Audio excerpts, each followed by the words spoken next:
In the beginning, before the world had a name, before the sea found its rhythm, before the sky knew how to hold its color, there was only one thing: chaos. Not noise, not confusion, but the vast, empty stillness of nothing. It didn't hum or whisper. It didn't even breathe. It simply existed, quietly, waiting for something to change. And then, slowly, gently, the nothing cracked open. From that crack came Gaia, the earth, who woke up alone and stretched her back, stillness trembling beneath her. Above her rose Uranus, the sky, wide and watchful. And without ever speaking a word, the two of them began the first love story. From their union came the first children, huge beings with too many arms, glowing eyes, and power that rattled mountains. They were called the Titans. Their names, Cronus, Rhea, Oceanus, Hyperion, would echo through time like deep, distant drums.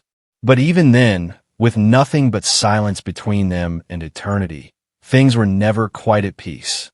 This isn't the kind of mythology story that starts with a bang and ends in glory. No, this story is old and sleepy, like worn sandals left at the door. It's full of strange dreams, bitter gods, and quiet betrayals that never made the songs. It's the entire story of Greek mythology, told not in triumph, but in the long, slow way stories once lived, passed around campfires, carried in whispers through stone temples, and forgotten in corners of dusty scrolls. As Gaia gave birth to more children, the world became louder. Mountains sprouted like shoulders rising from a sea. Rivers carved their way through silence, murmuring secrets no one understood. But Uranus, the sky, began to fear his own children. They were too strong, too wild. So he did what all frightened rulers do. He locked them away. Deep inside the earth, his own children buried in the belly of Gaia, left to twist and groan in the dark. Gaia cried. Her sorrow wasn't loud. It sank into the soil and made it shake. And in her sadness, she whispered to Cronus, one of the younger Titans. He wasn't the biggest or strongest, but he had a sharpness about him, a quiet kind of patience. She handed him a sickle made of stone, curved and cold. She asked him to take down the sky. And one night, when Uranus stretched low to embrace the earth again, Cronus rose from the shadows and did just that. The stars blinked. The wind stopped. Uranus fell. It sounds violent when told quickly, but in truth, it was quiet, the way wind might lift leaves before a storm. And from that act, half justice, half ambition, Cronus became king. The Titans ruled. The earth breathed easier. But fear, once planted, doesn't disappear. It grows. Cronus had heard a whisper that one of his children would overthrow him, just as he had overthrown his father. The thought slithered behind his thoughts like ivy climbing stone. So when Rhea, his sister and queen, began giving birth, Cronus swallowed each child whole. Hestia, Demeter, Hera, Hades, and Poseidon, each one taken before they could cry. Rhea wept quietly. The earth listened. But by the time the sixth child came, something in her snapped. Instead of handing over the baby, she wrapped a stone in cloth and offered that instead. Cronus, distracted and tired, didn't notice. He swallowed the rock. Somewhere in a hidden cave on the island of Crete, the baby Zeus slept, unaware of the prophecy he was meant to fulfill. That's where our story begins to take shape. Not with thunder or battle cries, but with a baby hidden in silence. Zeus was raised by nymphs, fed on the milk of a goat named Amalthea, and lulled to sleep by bees humming low lullabies. The world moved on, forgetting him, while Cronus ruled with a nervous grip. But things in Greek mythology rarely stay hidden for long. When Zeus grew up, he returned, first as a whisper, then a breeze, then a storm. He tricked Cronus into coughing up his swallowed siblings, now grown and furious. And together, they challenged the Titans in a war so long and slow that even the mountains forgot when it began. The war, called the Titanomachy, lasted 10 years. 10 years of grinding thunder and stubborn stone. The Titans threw mountains. The gods hurled lightning. The earth cracked under the weight of ambition. But in the end, Zeus and his siblings stood victorious. The Titans were cast into the deep pit of Tartarus, chained in shadow. And Zeus, the child once hidden in a cave, became the king of gods. It would be nice to say that peace followed, that the Olympians, having won their place, brought balance and calm to the world. But the gods of Greece weren't like that. They were restless, jealous, beautiful in the way storms are beautiful, impressive from a distance, dangerous up close. Zeus ruled from Mount Olympus, perched on high like a hawk watching over a field. His brothers and sisters took their places, Poseidon in the sea, Hades in the underworld, Hera as queen of the skies. Demeter watched over the grain, and Hestia warmed the hearths of every home. But even gods get bored, and bored gods meddle. Zeus, especially, couldn't stay still. He wandered the earth in disguise, looking for amusement, often leaving trails of heartbreak behind. Hera, his wife and sister, trailed behind him like a thundercloud, jealous and sharp. Their marriage was less a love story and more a slow-moving storm. Meanwhile, mortals were just beginning to walk the earth, looking up at the sky and wondering what those strange lights meant. Prometheus, a titan who had sided with Zeus during the war, took pity on them. He gave humans fire, bright and burning, the gift of progress. But Zeus, ever suspicious, saw this as rebellion.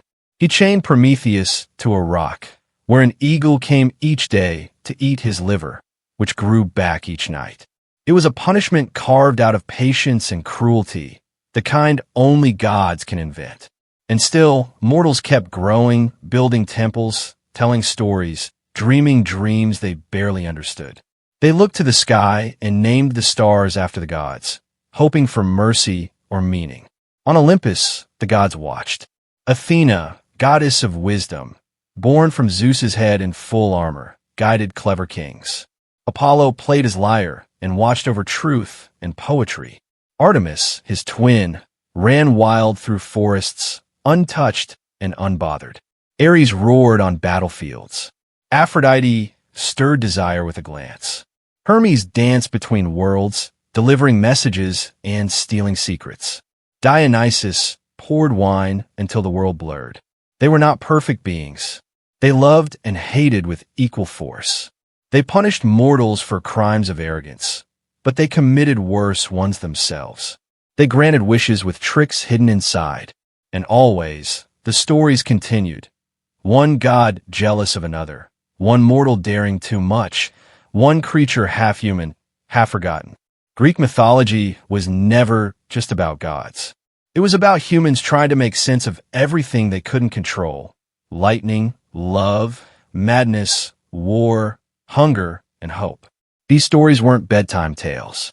They were warning signs, soft prayers, and excuses for the unexplainable. And somewhere beneath all those stories, underneath the marble temples and heroic epics, there's a quiet hum. The hum of people sitting around a fire, half asleep, passing these tales on because they didn't want to forget. Not really. Even now, the gods feel close. Not because they were real in the way trees are real, but because they were real in the way dreams are wild and messy and full of meaning we don't always understand. But the story doesn't stop with the Olympians claiming their thrones. No, something darker stirs under the surface. A whisper from the deep, old as the earth itself. Giants will rise. A prophecy will return. And a hero, not born yet, will challenge fate in a way even the gods can't control. But that part, we'll get to that. For now, close your eyes. The sky is wide, the sea still, the fire burning low. The gods are watching.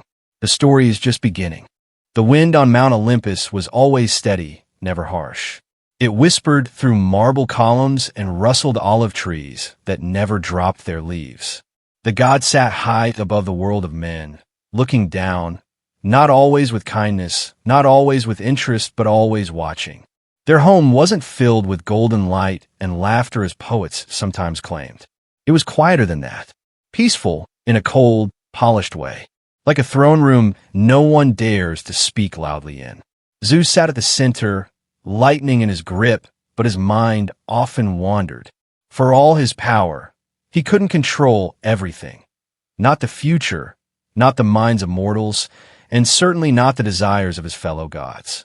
Hera sat beside him, her crown heavy with pride, her eyes always scanning the corners of Olympus as if trying to catch secrets mid-flight. Their children were nothing short of fascinating.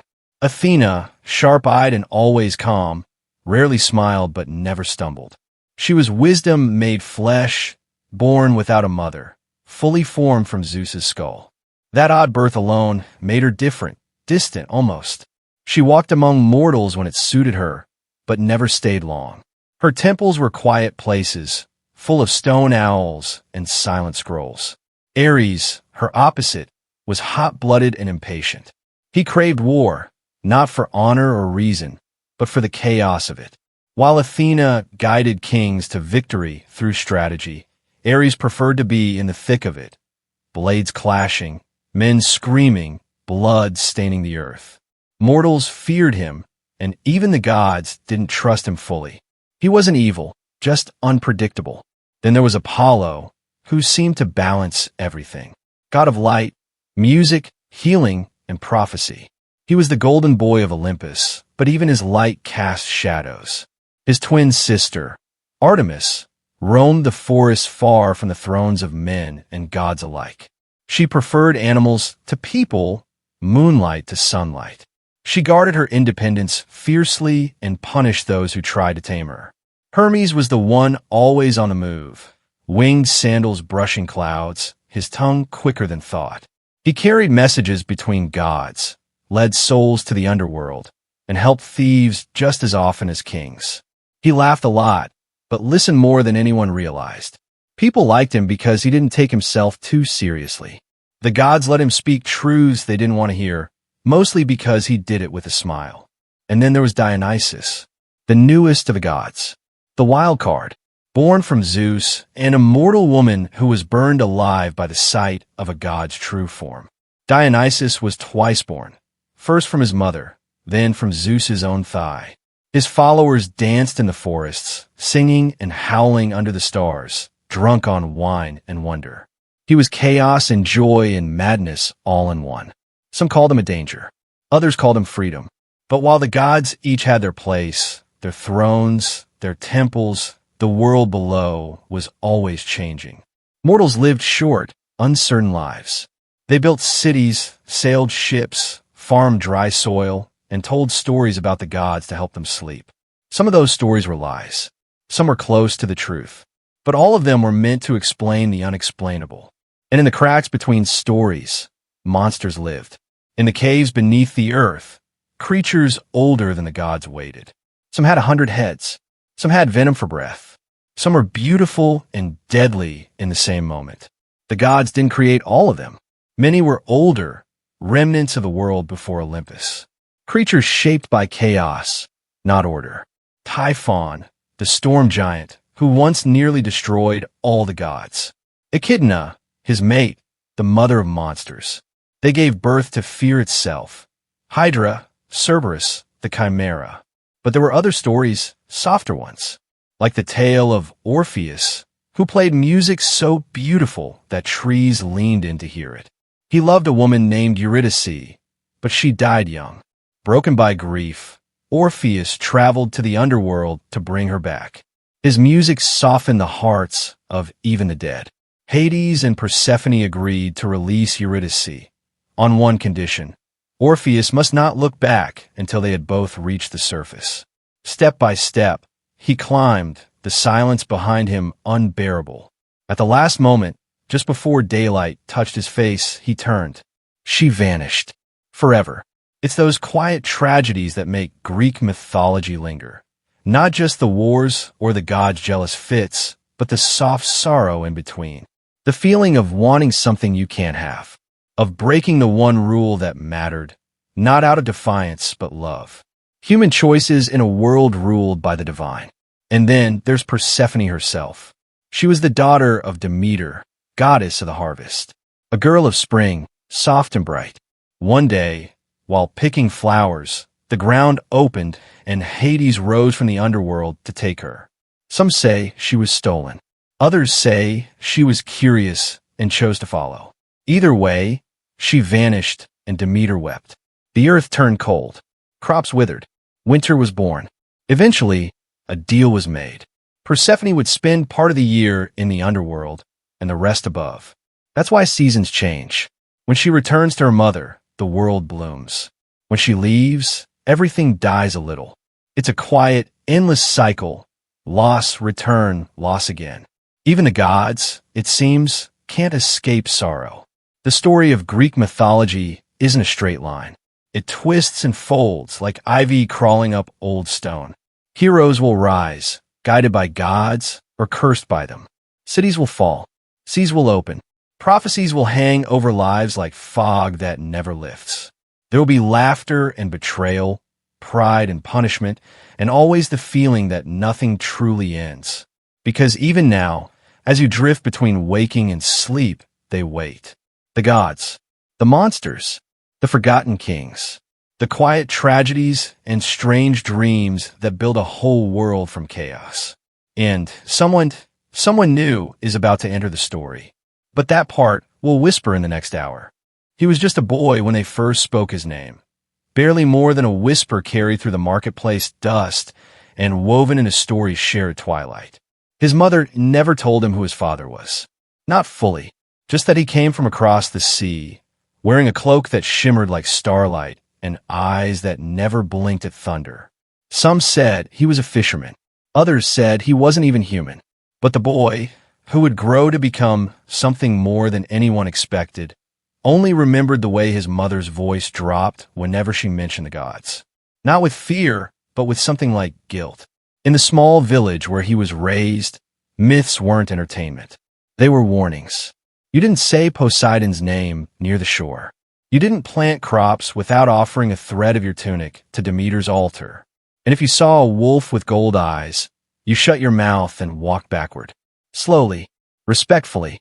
The boy, though, was curious. Too curious.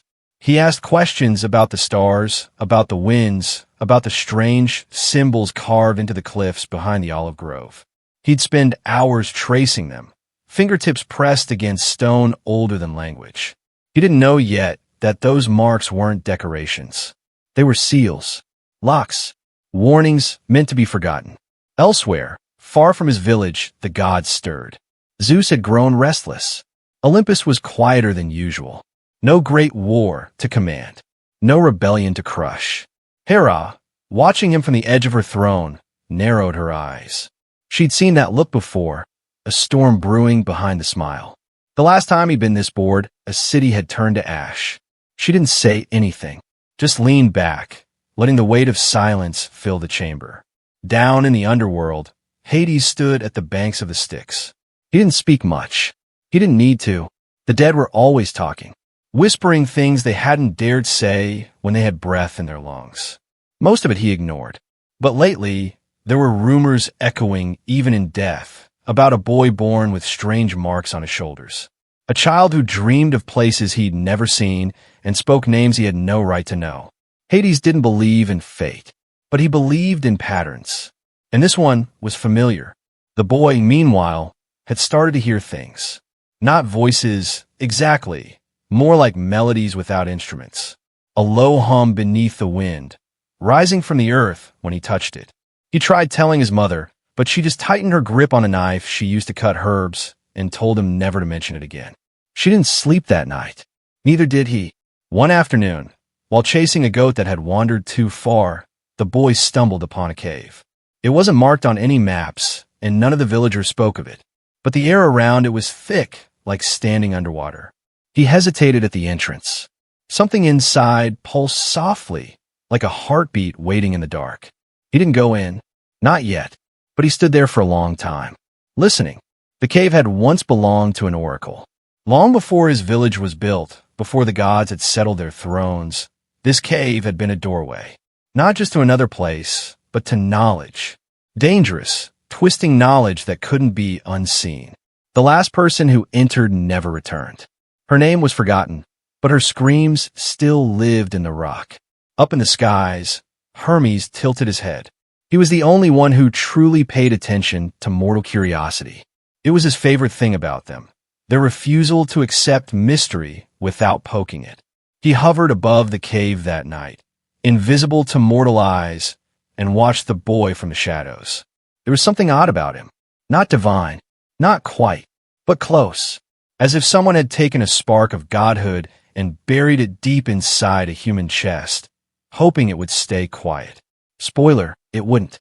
Back on Olympus, Athena found herself standing before her statue, a massive structure built in her likeness by mortal hands. Her temples always smelled of olive oil and candle smoke. She closed her eyes and saw the boy's face in her mind, though she didn't know why. He reminded her of someone, but who? Elsewhere, Poseidon walked along the bottom of the sea. The ocean never slept. Sharks circled in slow spirals around him. Fish darted like arrows in the currents. He stopped near a coral reef cracked straight down the center. It had split 2 days ago, unnaturally, as if something had pressed upward from beneath. A force, not a creature. Something older than him. He frowned, running his hand along the fracture. The gods had made mistakes before. Left doors open. Forgotten the power buried under certain mountains or beneath certain rivers. They thought those things were gone. Sealed. Forgotten. They weren't. In the boy's dreams, the cave kept calling. He'd wake up gasping, fingers digging into his bedsheets, salt on his tongue. He dreamed of fire falling from the sky, of horses with wings, of women with hair like serpents and eyes like stone. Sometimes he dreamed of gods, not as statues or shining figures, but as shadows just outside his vision, watching, waiting. One night, the village dogs howled for hours. No one could calm them. Even the shepherds stayed inside, bolting their doors and whispering prayers in languages older than Greek. The wind changed direction. The stars shifted slightly. And the boy, only 12 years old, walked out of his home without knowing why. He didn't remember making the choice. One moment he was lying in bed. The next, his feet were moving toward the cave. Not running, not walking, something in between. Inside the cave, it wasn't dark. There were faint lights glowing from the walls, tiny specks like fireflies trapped in stone. He moved deeper, each step echoing louder than the last. The air felt thick. Breathing became harder, but he didn't stop. And at the end of the tunnel, there it was. A door, not made of wood or stone, but something older. Smooth, cold, humming with energy that tickled his skin. There were symbols etched across it, glowing faintly.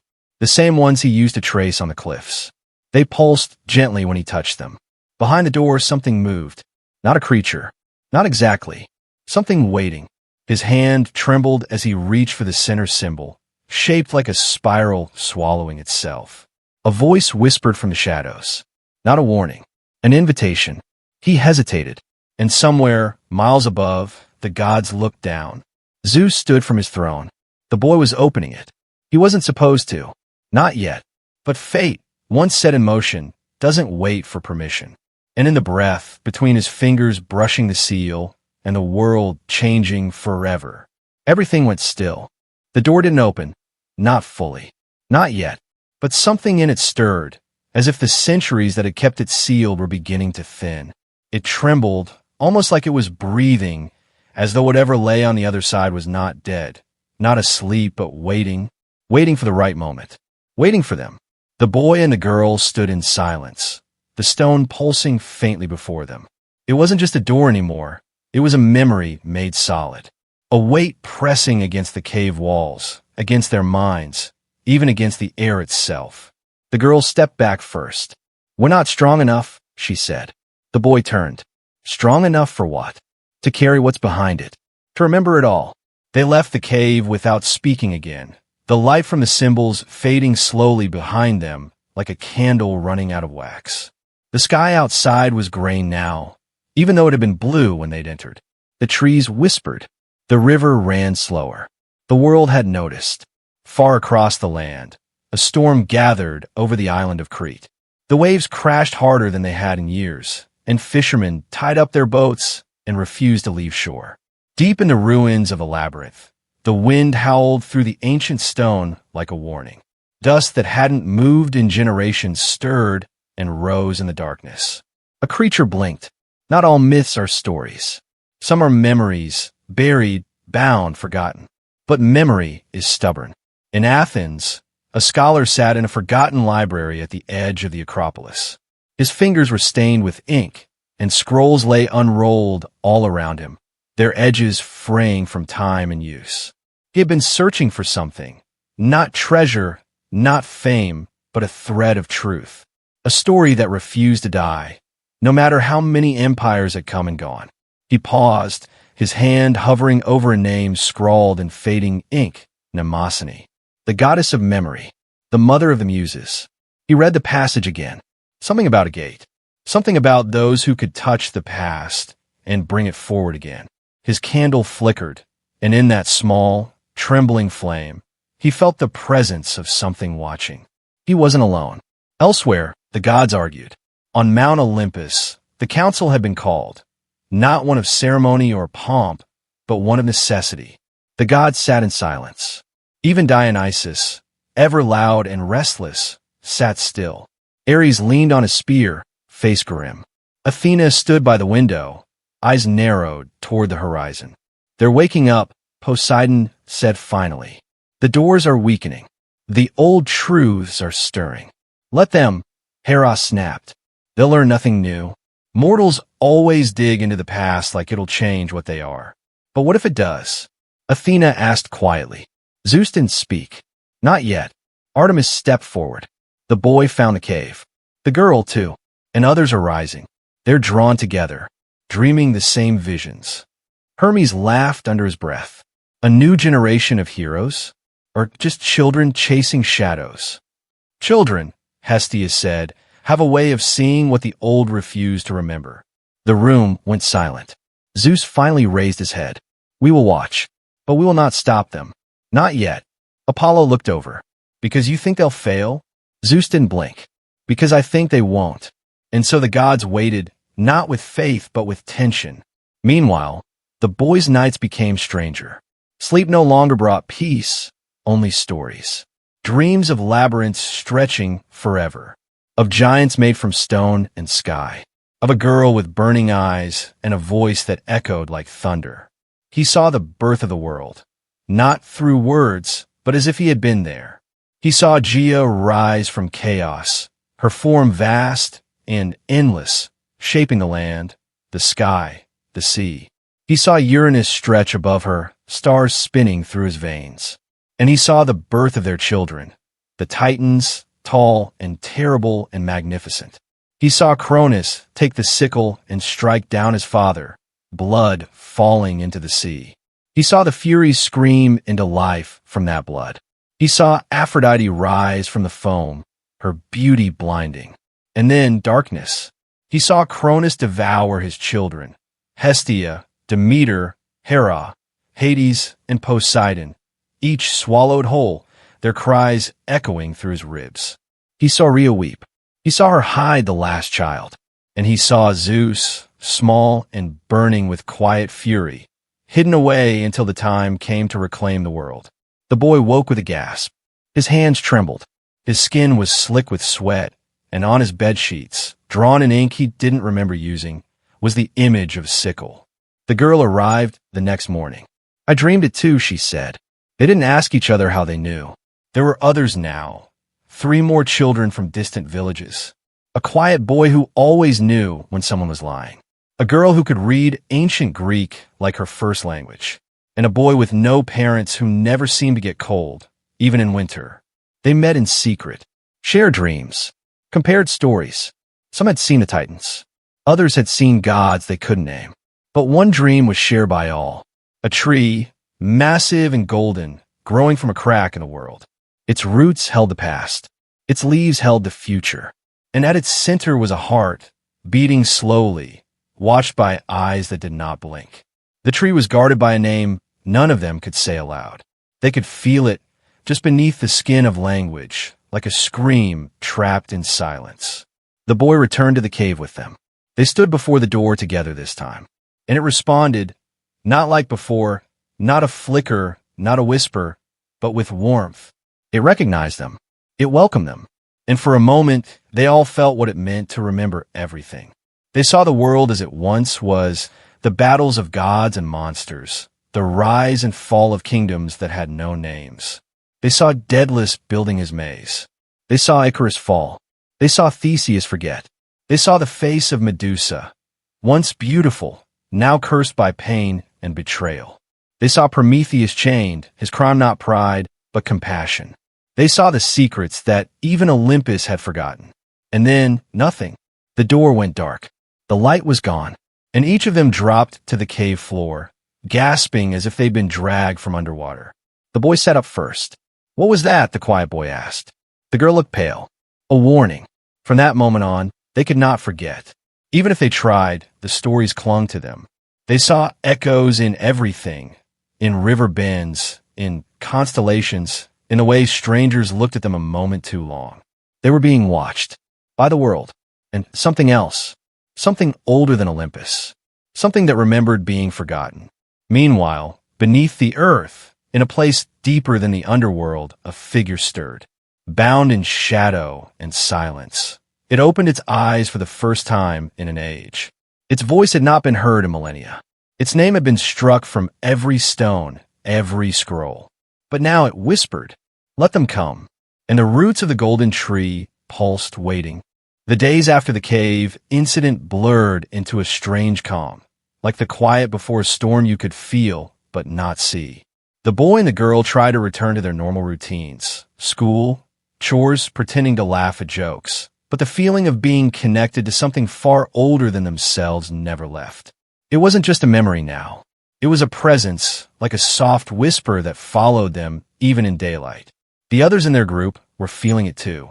The quiet boy, Elias, had started dreaming in a language he didn't speak while awake. He would wake up muttering things that didn't make sense until the girl, her name was Mara, translated them as ancient prayers to forgotten gods. The girl who read Greek, her name was Layla, had stopped reading altogether.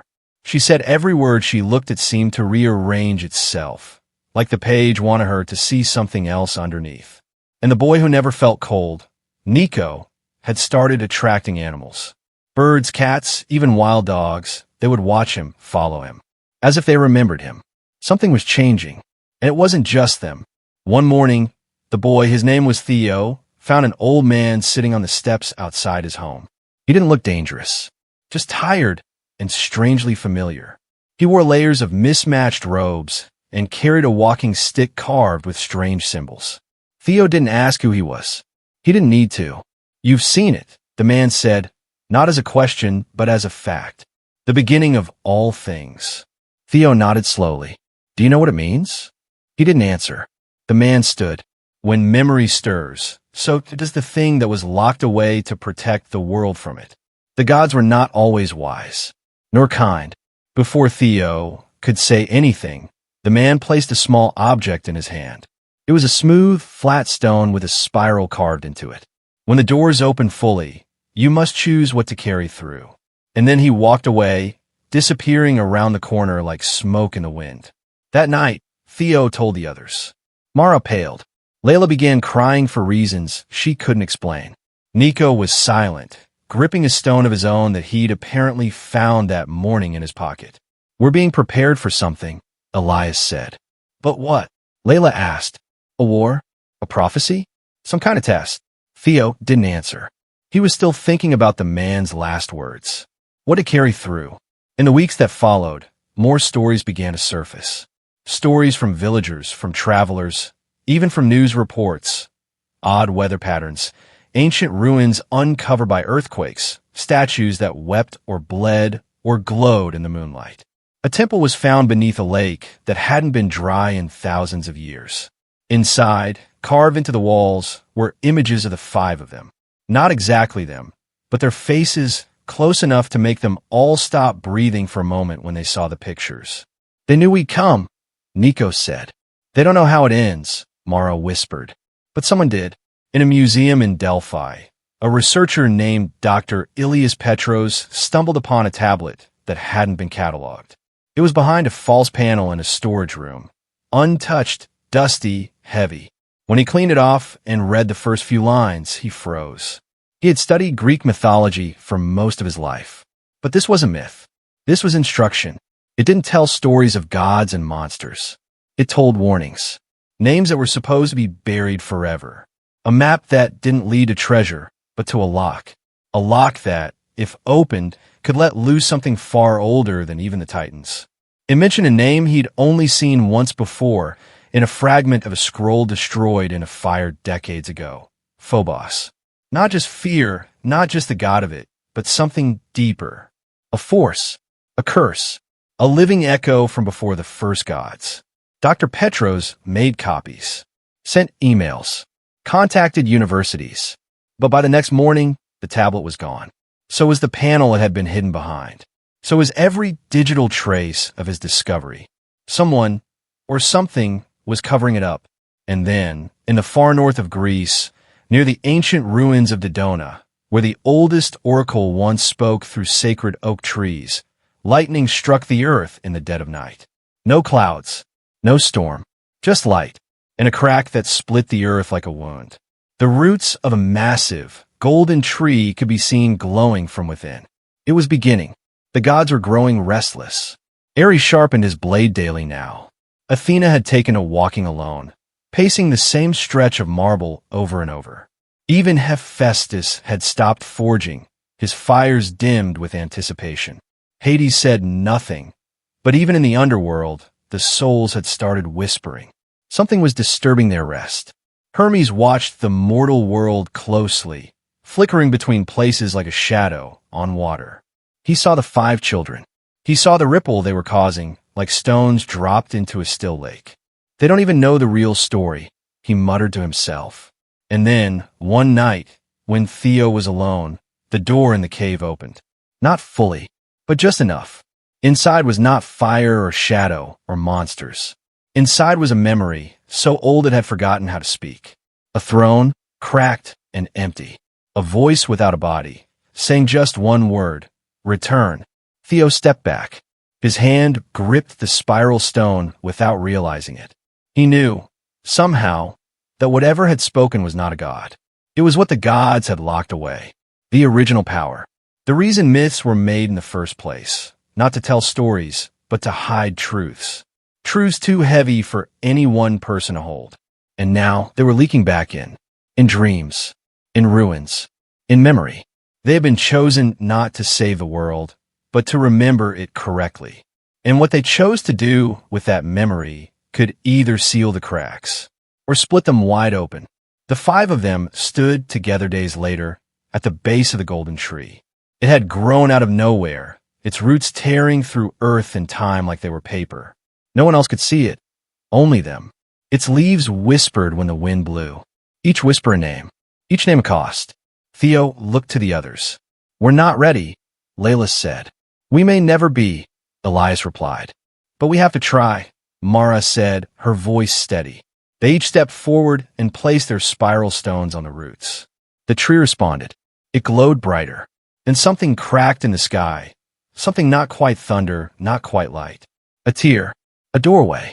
And through it, the face of a god long forgotten. Not gentle, not kind.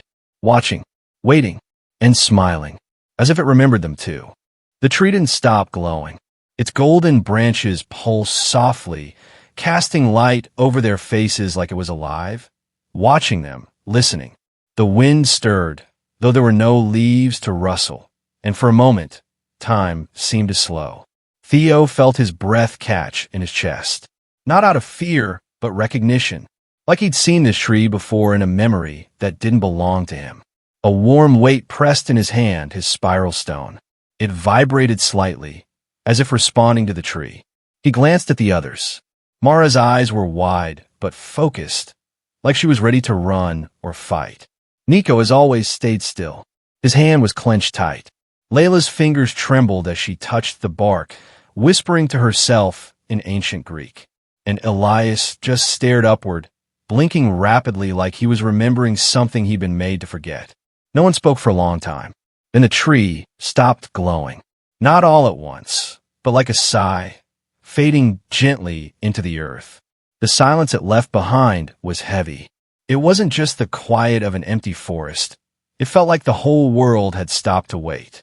That night, They didn't go home. They camped at the edge of the forest, each of them trying to make sense of what they had seen. A fire flickered in the middle of their small circle, but it gave little warmth. The questions in their minds burned hotter. "Do you think the gods know what we did?" Layla asked finally, her voice quiet. "They've always known," Nico said. Mara picked up a stick and poked the fire. "But what does it mean? That tree, it was alive, and it knew us." "They all know us," Elias said slowly. "That's why the dreams started. The stories, the symbols. We're not just remembering the past. We're walking it again." Theo said nothing. He stared at the flames. In his mind, the voice still echoed. Return. Return to what? The next few days were strange. Back in the town, things felt out of sync. People forgot their own names mid-sentence. Roads shifted slightly, leading to dead ends or places that didn't exist the day before. The sky stayed the same shade of gray for 3 days straight, even when the sun was supposed to shine. At school, their teachers became vague, distracted. One of them handed Theo a test written entirely in Greek, without realizing it. Another started reciting poetry from Hesiod's Theogony, then stopped, confused, as if she didn't know why she'd started. Something was unraveling. At night, the dreams returned. Stronger. Theo found himself standing at the edge of a battlefield he couldn't see. He heard metal, the clash of swords, the screams of men and gods alike. But he was alone, holding nothing, just watching. Mara dreamed of a woman covered in snakes, crying tears of blood that turned to stone. Layla walked endlessly through a burning city made of marble. Nico stood beneath the sea, not drowning but listening. And Elias kept waking up in cold sweat, whispering names that had been lost for centuries. Hyperion, Nyx, Erebus. They began to piece together parts of something bigger.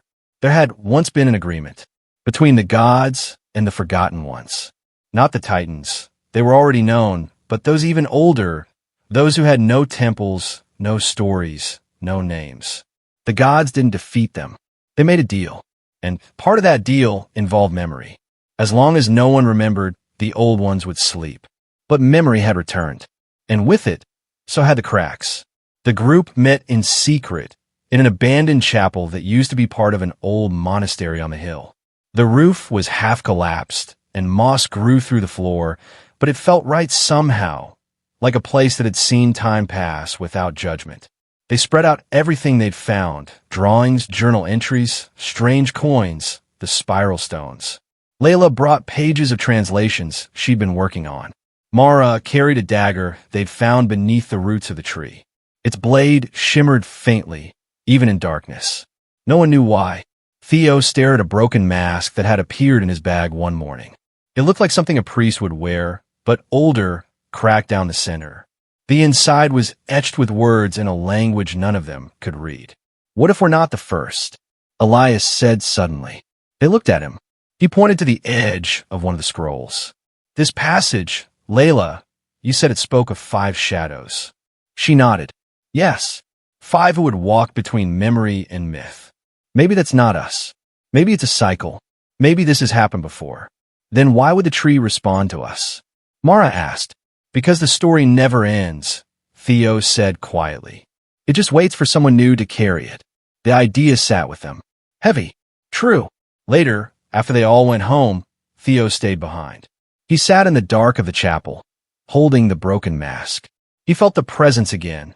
Not a voice this time, but a hum beneath his skin. The kind of feeling you get before a storm rolls in. Something old was waking. Something watching. Then a shadow moved at the edge of the room. Theo stood up, heart pounding. "Who's there?" No answer. He stepped forward slowly. The shape was tall, human-shaped, but wrong somehow. Too still, too silent. Its eyes weren't glowing. They were just empty, like holes in the air. "You're not real," he whispered. The shadow tilted its head and smiled. Not a human smile. A knowing one. Theo backed away, but the thing didn't follow. It just stood there, watching. Then, slowly, it raised its hand and pointed toward the broken mask in Theo's hands.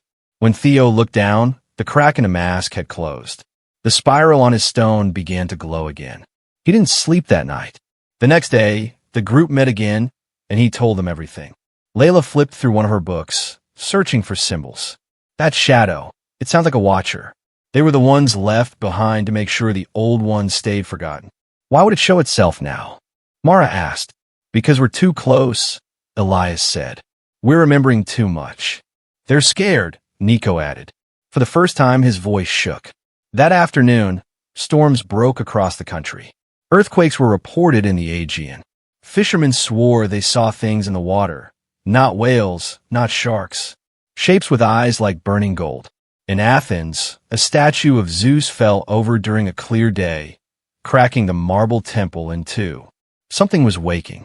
And deep beneath the ground, in a cave no one remembered, a single drop of water landed on a stone altar that hadn't been touched in 1,000 years. The spiral lit up, and the whisper returned. Not loud, but clear. Begin again. Theo sat at the edge of the forest clearing, the morning light filtering softly through the branches. The world seemed quieter now, but the weight in his chest told him it was only the calm before something much bigger. Around him, the others were still asleep, their faces peaceful but tired from the strange nights filled with impossible dreams and endless questions. He held the spiral stone tightly in his hand. It no longer just glowed. It seemed alive, pulsing with a rhythm like a heartbeat. Every time it did, memories flashed behind his eyelids. Gods speaking in riddles, battles fought in the skies, faces he didn't recognize but somehow knew.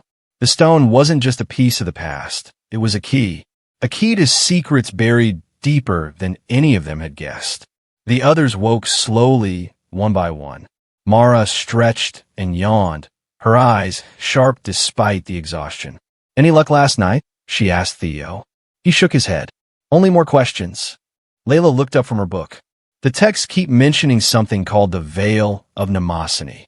It's supposed to be a barrier between the world we see and the world the gods and old beings live in. But if that veil is thinning, her voice trailed off. Nico's face darkened. Then maybe that's why the statues are falling. Why the earth shakes. Elias, who had been quiet since they arrived, finally spoke. If the veil breaks, things we thought were myths will become real. And things that were real will become something else. Theo swallowed hard. Are we ready for that? No one answered. For days, strange events kept unfolding. Farmers near the hills spoke of animals disappearing overnight. The rivers ran strange colors, and fishermen whispered of ghostly ships drifting without crews. Even the stars seemed different, brighter, closer, like they were watching. At school, things grew stranger still. Teachers who once taught history now stumbled over their words, sometimes repeating ancient names as if in a trance. Students who had never cared about Greek myths suddenly found themselves drawn to the old stories, reciting lines from Homer without realizing it. One afternoon, while walking home, Theo found a small bronze coin lying on the path. It was worn and cracked, but bore the image of Hermes, the messenger god. The coin hummed faintly in his hand, and when he looked up, he saw a figure standing in the distance, watching him from the shadows. The figure disappeared before Theo could call out. The feeling of being watched settled over him like a cold shiver. That night, the dreams came back with more intensity. Theo saw a figure wrapped in shadows, walking through a labyrinth of stars. The figure's eyes glowed with an unearthly light, and its voice echoed in his mind, repeating a single word: remember. He woke gasping. The next morning, he found a note slipped under his door. It was written in the same ancient script Layla had been studying. Asterisk, the past is never truly gone. It waits in the silence, in the forgotten places. Find the truth before the veil breaks. Asterisk. Theo showed the note to the group. Their faces grew grim. They all felt it. The invisible line between myth and reality was blurring, and the consequences could be catastrophic. Layla suggested they visit the old library hidden beneath the city. It was said to hold scrolls and texts that had been banned or lost for centuries. Records of gods, heroes, and things that even the ancient scholars feared to write down. As they made their way through the narrow, winding streets, the city around them seemed to shift. Statues of gods loomed larger, shadows stretched longer, and the air was thick with anticipation. Every step felt like walking closer to a truth too dangerous to uncover. In the dusty library, Layla carefully unrolled a fragile scroll. The script told of a great war before the Titans, a war between light and darkness, order and chaos. It spoke of beings called the primordials, older than time itself, who shaped the world's very essence. But the scroll ended abruptly, mid-sentence. Theo traced the faded letters with his finger. What happened? Layla shook her head. No one knows. The rest is lost. Suddenly, a cold breeze swept through the room. The candles flickered, casting long shadows. A whisper echoed from the walls, soft, almost like a sigh. The veil is tearing, Elias said, voice barely above a whisper. They packed up the scroll and hurried out, but outside, the city had changed. The sky was darker, the stars rearranged into unfamiliar patterns. The statues seemed to watch them with silent eyes. That night, Mara dreamt of a labyrinth beneath the earth. At its center was a glowing orb pulsing with light. She reached out to touch it, but the moment her fingers brushed its surface, the labyrinth began to crumble, and the orb shattered into 1,000 pieces. She woke with a start, heart pounding. The next morning, news spread of a cave opening near the ancient ruins outside the city. No one knew how it appeared overnight, but from it came a low hum, a sound like a heartbeat from deep beneath the ground. The group decided they had no choice but to explore. As they approached the cave, the air grew thick and heavy, filled with the scent of earth and something older, like the smell of forgotten time. The walls shimmered faintly with ancient symbols, glowing in colors they couldn't name. Deeper inside, they found an altar carved from stone, covered in moss and inscriptions. At its center rested a small, round object, the same spiral symbol that appeared on Theo's stone and the broken mask.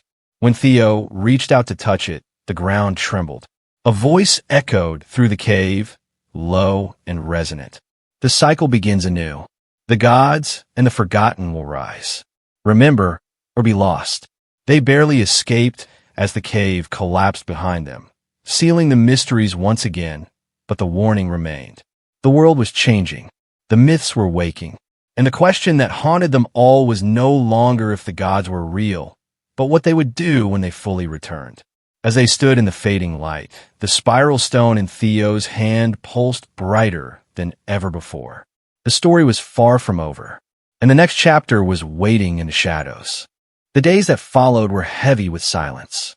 Each member of the group carried their own private storm of thoughts and fears. They tried to return to normal life, but something had shifted, something unspoken, yet impossible to ignore. The spiral stone in Theo's pocket seemed to pulse steadily, like a quiet heartbeat, reminding him that the veil between worlds was thinner than ever. The myths they had read about, once distant tales from a dusty past, were beginning to seep into the present, blurring the line between reality and legend. Theo found himself wandering the old parts of the city more often, searching for clues in forgotten corners and cracked statues. Each piece of stone, each carving, felt alive with meaning he was only beginning to understand. It was as if the very stones whispered secrets to those willing to listen. On one such afternoon, as the sun dipped low behind the hills, he came upon a weathered statue of Athena. Her face was chipped, but still held the fierce wisdom she was known for.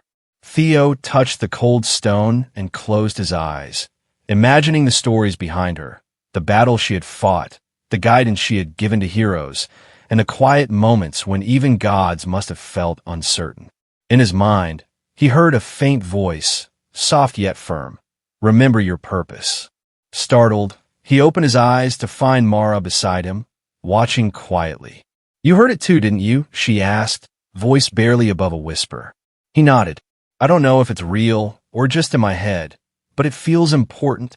Mara's eyes darkened with worry. The line between myth and reality is breaking. We're caught in the middle of something much bigger than we thought. Back at their meeting place, the group gathered to share what they had experienced. Layla brought a worn manuscript she had found hidden in the library's deepest archive. Its pages were fragile, filled with unfamiliar symbols that glowed faintly in the dim light. "This," she said, spreading the manuscript on the table, "is said to be the Codex of the Veil. It's a record of the barriers between worlds, between mortals and gods, reality and myth. If it's true, then the veil isn't just a metaphor. It's a force that holds everything in balance." Nico frowned. "And if the veil is weakening?" Layla looked up, her eyes serious. "Then those barriers could break, and the old powers might return. Not just gods, but creatures and forces beyond our understanding." Elias tapped his fingers nervously. "Why us? Why now?" Theo looked at each of them in turn. "Because somehow we're tied to this. The spiral stone, the dreams, the cave, it's all connected." They spent the next hours deciphering the codex, piecing together fragments that spoke of ancient battles, of gods who walked among humans, and of a prophecy about the awakening. The prophecy hinted that mortals would have to choose, either to help restore the veil or to let it fall and embrace the new world the gods would bring. But the more they read, the more questions surfaced. What exactly was the awakening? Which gods were returning? And what did it mean for their city, their lives, and the fragile peace that had held for centuries? That night, the city felt different. The wind carried whispers that no one else seemed to hear. Theo lay awake, the spiral stone warm in his hand. He wondered what would happen if the veil shattered completely. Would the gods be kind? Or would they bring chaos and destruction? Suddenly, a sharp knock at the window startled him. Outside stood a figure cloaked in darkness, their face hidden in shadow. Before Theo could react, the figure vanished, leaving behind a single feather glowing faintly with silver light. Theo reached for the feather, feeling its strange warmth. It was unlike anything he had seen, both beautiful and unsettling. The next morning, Mara found a strange symbol etched into the bark of a tree near the clearing where they often met. It was the same spiral that had appeared on the stone and in the cave, but this time it was surrounded by unfamiliar runes glowing softly. Layla studied the symbol carefully. This is a mark of protection, but also a warning. Whoever left this wanted to shield something or someone. Their investigation led them to an old woman living on the edge of town, rumored to be a keeper of forgotten knowledge. She greeted them with a knowing smile and eyes that seemed to hold the weight of centuries. "You seek the truth about the veil," she said, voice like rustling leaves. "But be warned, some truths are heavy, and not all who know them survive." Theo swallowed his fear, but nodded. "We have to know. The veil is breaking, and the myths are coming alive. We don't know what will happen next." The woman reached into her cloak and handed them a small, leather-bound book. "This belonged to an ancient order who once guarded the balance. It holds the key to understanding the awakening. But beware, the path is dangerous." Back in the safety of their meeting place, they pored over the book's pages. It spoke of a forgotten ritual, one that could either mend the veil or tear it apart forever. The ritual required something no one expected, a sacrifice of memory. To protect the world, someone would have to give up their past, their identity, forever. The weight of the decision pressed on them all. Who would do such a thing? Could they even trust themselves to choose the right path when the cost was so high? As the group debated, a sudden tremor shook the city. Windows rattled, and distant screams echoed from the streets. Something was stirring beneath the surface, something ancient and powerful. Theo looked at the spiral stone, now glowing brighter than ever. The time was coming. The myths were no longer stories told to children to pass the night. They were alive, and their story was far from over. Outside, shadows lengthened, and the first stars of evening appeared, winking, watching, waiting. The true awakening was just beginning. The tremor that shook the city was unlike anything they had ever felt before, deep and resonant, as if the earth itself was groaning under an unbearable weight. It was a warning, a call, or maybe even a challenge. The streets, once bustling with the usual noise of daily life, felt eerily silent. Windows were shut tight, and people hurried indoors, casting anxious glances at the sky, where strange clouds began to gather. Theo and the others stood at the edge of the clearing, the spiral stone now pulsing in rhythm with the faint heartbeat of the earth. The air smelled of rain and something far older, something almost electric, like the charged air before a storm. No one spoke, but the tension was thick enough to cut through. Mara was the first to break the silence. "We can't just wait for whatever this is to happen. We need to do something." Layla nodded in agreement. "The Codex says the ritual is the only way to repair the veil. If we don't act soon, the boundaries between worlds could collapse completely." "But the ritual demands a sacrifice," Elias said, his voice heavy with the weight of what they'd learned. "Someone has to give up their memories, their very self."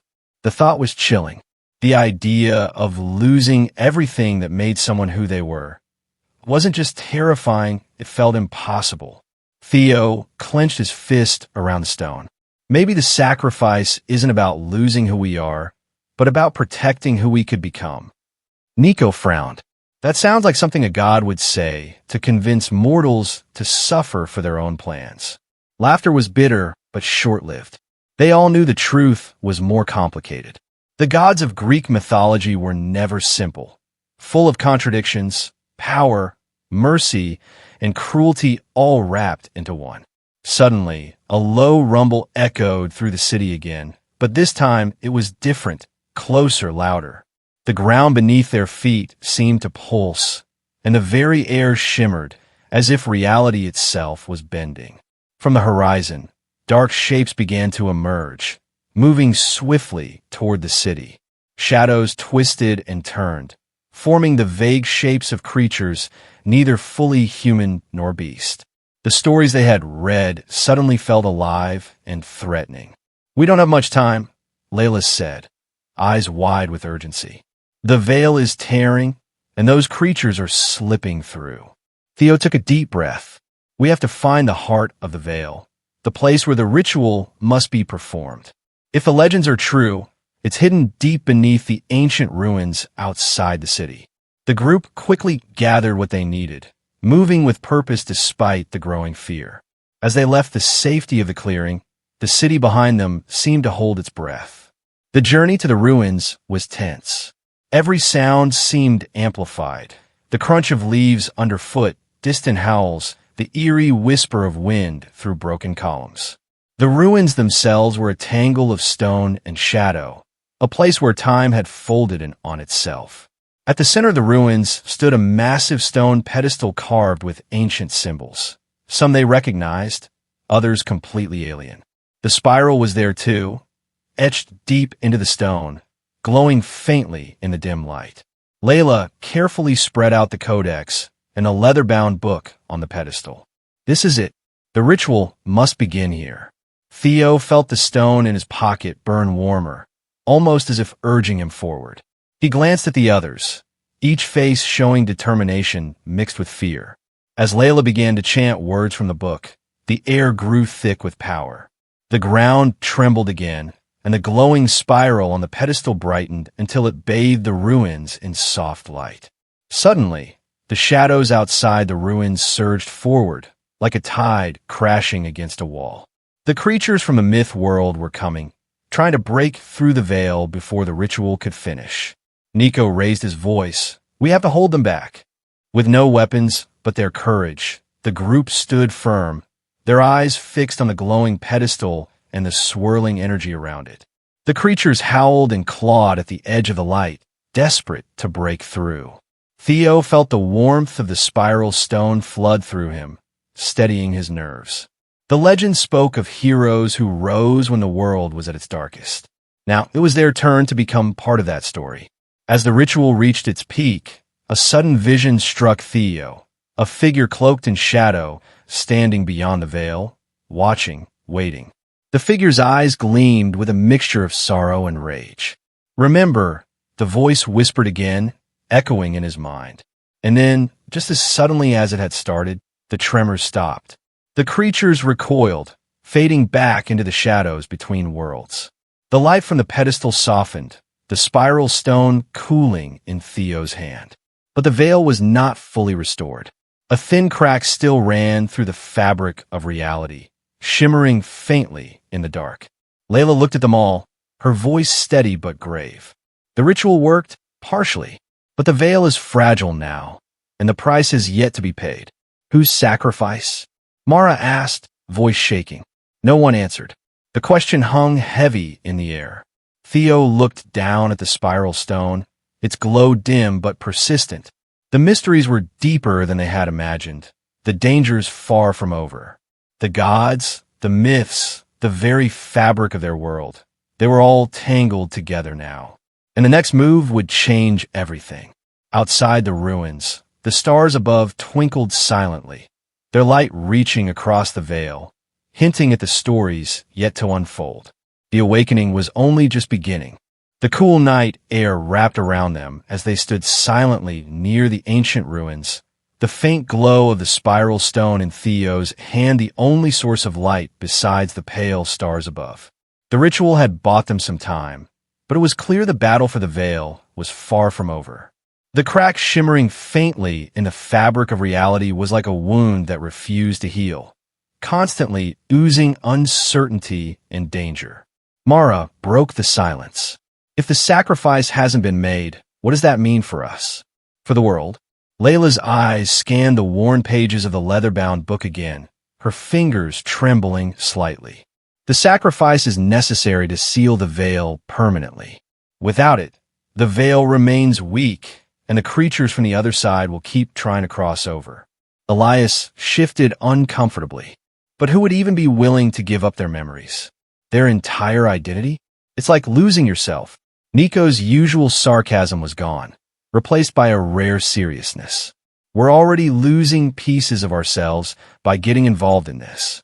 The longer we stay connected to these powers, the harder it becomes to remember who we were before all of this. Theo stared into the dark sky, gripping the spiral stone tighter. Maybe that's the point. Maybe the sacrifice isn't just about losing memories. It's about making a choice. Choosing what matters more.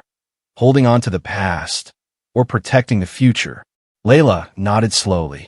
The Codex mentioned that the sacrifice must be voluntary. It can't be forced or taken without consent. That means someone has to step forward willingly. The weight of that statement settled over the group like a heavy fog. No one moved. No one spoke. Each of them wrestled with the unspoken question hovering in the air. Could one of them truly do it? Suddenly, a distant howl shattered the stillness. It echoed from beyond the ruins, raw and haunting, sending a chill down their spines. The creatures were restless again, sensing the fragile state of the veil. We don't have much time, Mara said firmly, her voice steady despite the fear beneath it. We need to prepare. Whatever happens next, we have to be ready. Over the next few days, the group gathered every piece of knowledge they could find. Ancient texts, local legends, even whispered stories passed down through generations. Each clue painted a more detailed picture of the veil's origins and the powers tied to it. They learned that the veil was created long ago by a council of gods and mortals who had grown tired of endless conflict between realms. To protect both worlds, they wove a barrier, thin and delicate but strong enough to hold the chaos back. The spiral symbol was the key to that balance, representing the endless cycle of life, death, and rebirth. But as time passed, the barrier weakened. The gods' influence faded, and the myths slipped into stories told around fires. Forgotten, ignored, dismissed. Now, the balance was tipping once again. The ancient powers were stirring, drawn to the fracture in the veil like moths to a flame. Theo found himself restless each night, his dreams haunted by shadowy figures and fragmented memories that weren't his own. Sometimes he woke with the echo of a voice whispering, "Remember the promise." Other times he saw glimpses of a face, kind but sad, watching him from the edge of his vision. One evening, while studying the Codex alone in the dim light of the ruins, a sudden movement caught his attention. From the shadows emerged the old woman, the keeper of forgotten knowledge, her eyes shining with quiet urgency. "You carry more than you know, Theo," she said softly. "The spiral stone chose you for a reason." He looked up, surprised but not afraid. "What does it want from me?" "The stone is a fragment of the veil's power," she explained. "It connects you to the threads of fate woven between worlds. It will guide you, but it will also demand much." Theo swallowed hard. "What kind of demand?" The woman's gaze grew distant, as if seeing something beyond the present. "The sacrifice is near, and you may be the one who must make it. But remember, sacrifice is not loss. It is transformation." Before he could respond, she stepped back into the shadows and disappeared, leaving Theo alone with his thoughts and the steady pulse of the stone. When he returned to the group, he shared what the woman had told him. Some faces showed hope, others showed fear. No one spoke of the possibility that Theo might be the sacrifice, but the thought hung silently between them. As days turned into nights, the creatures beyond the veil grew bolder. Strange lights flickered in the sky, and unexplained phenomena became common. Whispers on the wind, objects moving without touch, shadows slipping through cracks in walls. One night, while walking through the city, Mara saw a figure standing at the edge of the park. The figure was cloaked in darkness, its eyes glowing faintly like distant stars. "Who are you?" Mara asked, stepping closer. The figure didn't answer, but raised a hand, revealing the spiral symbol glowing on its palm. Then, as suddenly as it had appeared, it vanished, leaving Mara trembling. She hurried back to the group to warn them. "It's a sign. The veil is trying to communicate with us." Layla nodded grimly. "Or warn us." The tension grew unbearable. They knew the ritual's final step was coming, and the choice had to be made soon. Yet no one knew what the true cost would be or what they might lose in the process. Theo lay awake again that night, staring at the spiral stone beside his bed. The whisper echoed in his mind once more, "Remember the promise." He wondered if he was ready to step beyond the person he had been and become part of something greater. Outside, the city slept, unaware of the fragile balance holding their world together. The gods watched, the myths breathed, and the veil trembled. The awakening was no longer just a story. It was their reality, and the next chapter was waiting to be written. The days that followed felt like a fragile dance on the edge of a razor. Each morning brought new signs that the veil was weakening further. Strange storms that swept across the city without warning. Animals behaving erratically, and an uneasy stillness in the air, as if nature itself was holding its breath. The group tried to keep busy, poring over every scrap of knowledge they could find, but the looming pressure of what was to come made every moment feel heavier. Theo noticed subtle changes in his own behavior. Sometimes, without realizing it, he would drift into silence, his mind wandering to places he couldn't quite understand. It was like fragments of a forgotten memory were surfacing, pieces of a puzzle he hadn't even known existed. When he caught his reflection in a window one evening, his eyes seemed deeper, haunted by something just beyond his grasp. Meanwhile, Mara had been spending more time near the outskirts of the city, visiting old libraries and talking with people who claimed to know legends no one else remembered. She was trying to piece together more of the history behind the veil, how it had come to be, and why it was unraveling now. In her quiet moments, she wondered if the myths had been warning humanity all along, but no one had been willing to listen. One afternoon, as Theo and Mara sat together poring over an ancient manuscript, a sudden noise interrupted them, a frantic knocking at the door. It was Elias, his face pale and eyes wide with alarm. "We're not alone," he gasped. "I saw something in the alley. Something not human." The others exchanged worried glances. It wasn't just the creatures beyond the veil anymore. Something had crossed over into their world. Nico, who had been the most skeptical of all, finally admitted his fear. "We're running out of time. The veil's cracks are growing, and whatever's coming through is looking for a way in." Layla tightened her grip on the codex. "The ritual can't wait. But without the final sacrifice, it won't be enough to stop the breach." The group faced a grim reality. They had to act, and soon. Yet no one was ready to step forward. At night, Theo's dreams grew darker. He found himself standing on a cliff's edge, the spiral stone glowing in his hand, while the shadowy figure from before stood behind him, silent and watching. The wind whispered. The promise must be kept. But the meaning remained unclear. One evening, Mara returned from a late trip to the library with news that sent a chill through the group. She had uncovered an old tale, one about a mortal who had once sealed a breach between worlds by sacrificing not only memories, but a part of their soul. The story ended with a warning. The price was eternal, and the sacrifice could never be undone. It's not just about losing memories, Mara said softly. It's about changing who you are forever. The weight of that truth settled on them all. As days passed, the city itself began to feel the strain. People reported strange sightings, ghostly figures flickering at the edge of vision, shadows moving where no one should be, whispers carried on the wind that chilled the bone. The veil was thinning, and the line between myth and reality blurred. Theo and Mara decided to investigate one of the places where the veil seemed weakest, an abandoned temple on the city's edge. As they approached, the air grew thick and heavy, charged with energy that made their skin prickle. Inside the temple, they found symbols etched into the walls, spirals, eyes, and strange creatures from stories they had only read about. The deeper they went, the louder the whispering grew, until it filled the space around them like a song both beautiful and terrifying. Suddenly, the shadowy figure appeared again, stepping from the darkness with eyes that glowed like embers. "You seek answers," it said, voice echoing. "But the truth will cost you more than you realize." Theo swallowed hard. "Who are you?" "I'm the keeper of the forgotten promises," the figure replied. "I stand between worlds, guarding the balance. But the veil is breaking because the pact was broken long ago." Mara stepped forward. "What pact? What happened?" The figure's gaze was heavy with sorrow.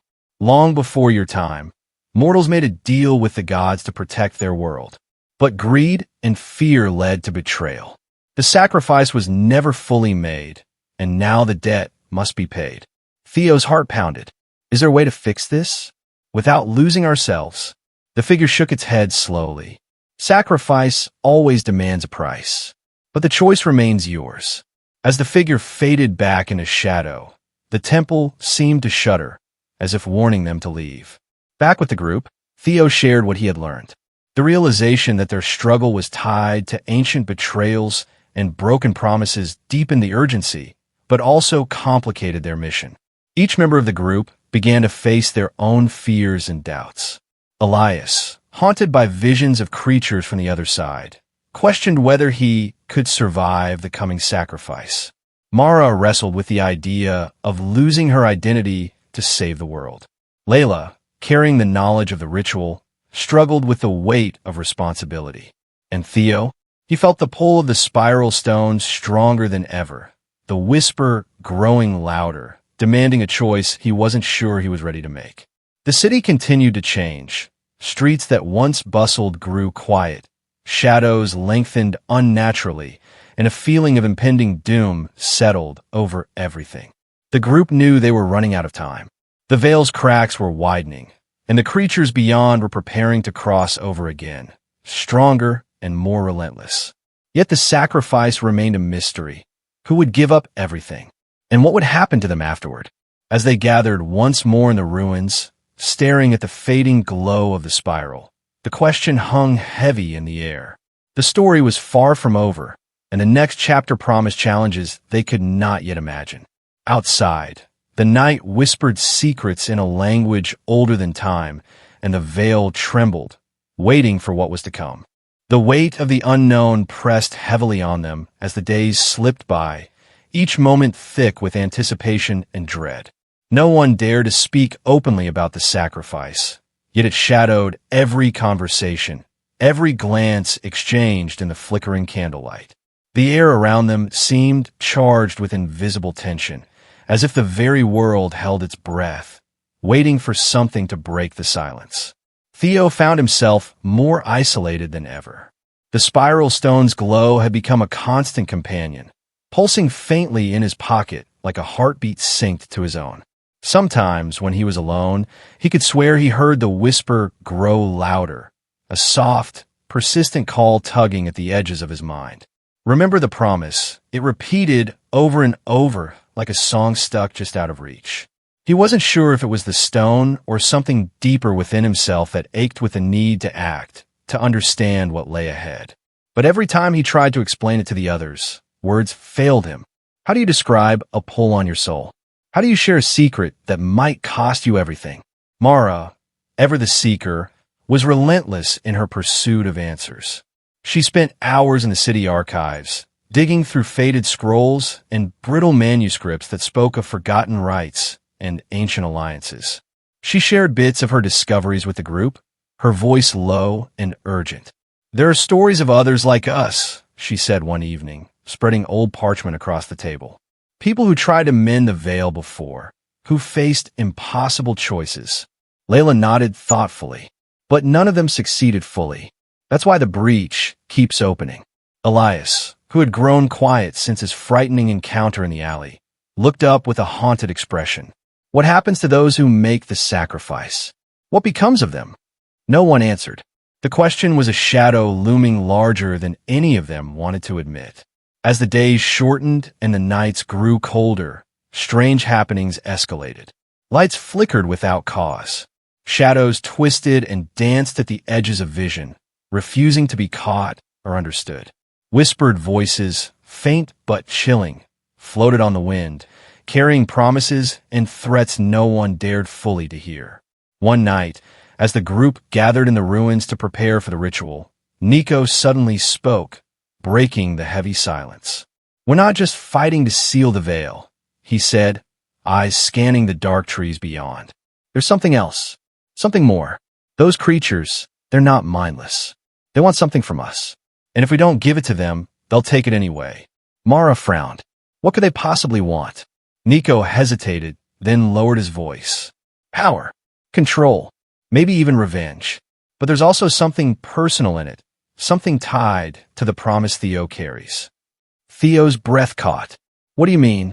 Nico shrugged, uneasy. "I don't know exactly, but I've seen the way those eyes follow you, the way the shadows gather when you're near. It's like they're waiting for you to make a move." The group fell silent again, each wrestling with the growing sense of a threat they barely understood. Days later, Mara uncovered an old tale about a guardian, an immortal being tasked with watching over the veil, bound to the spiral stone itself.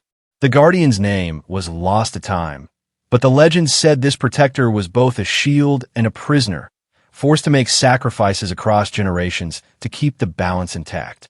"Maybe Theo is connected to this guardian," Mara suggested. "Maybe the stone chose him because he carries part of that legacy." Theo felt a strange mix of fear and hope. Could it be true? Was his strange dreams and whispered calls part of something ancient and powerful? The idea was both comforting and terrifying. If he was bound to this destiny, could he escape it?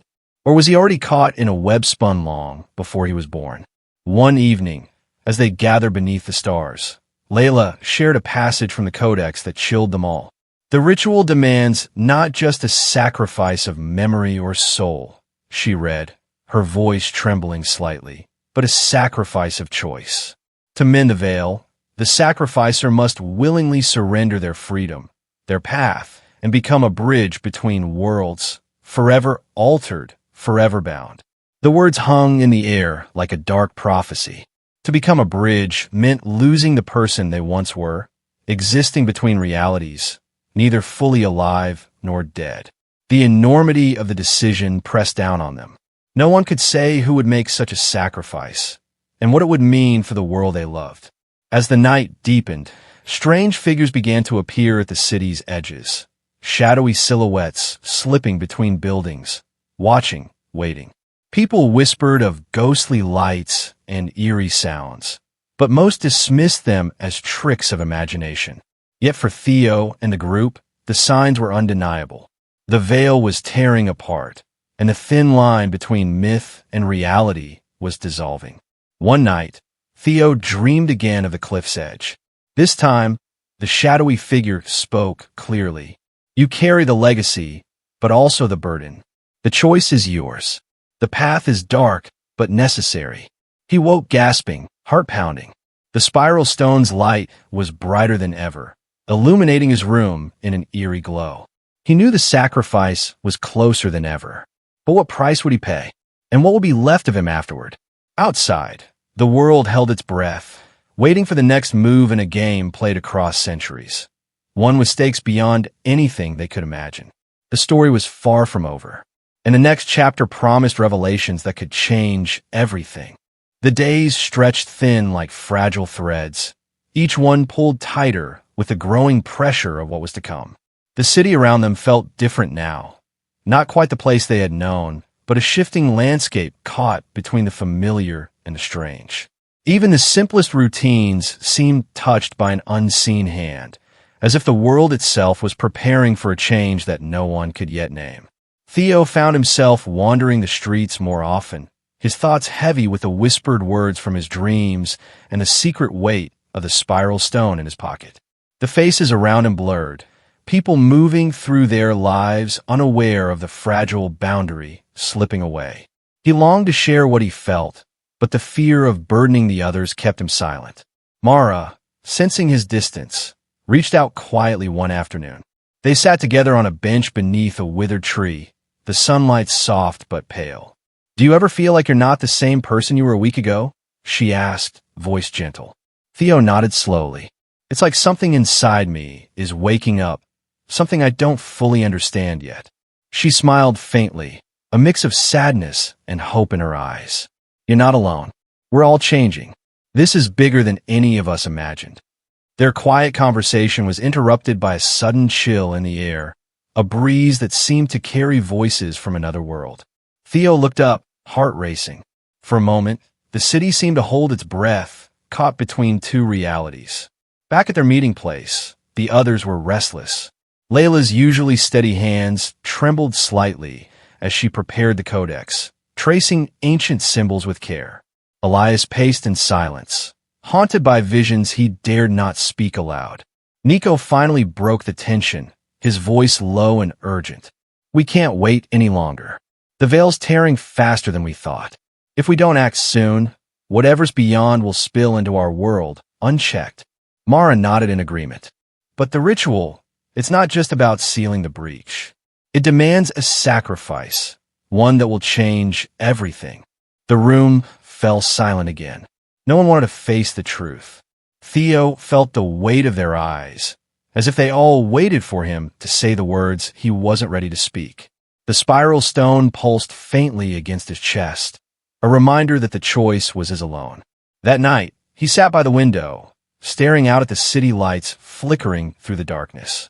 The whispers came again, clearer now, urging him to remember the promise he had made long ago, a promise he didn't fully understand but felt bound to honor.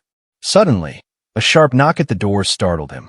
He opened it to find a stranger, cloaked in shadows, eyes glinting with an otherworldly light.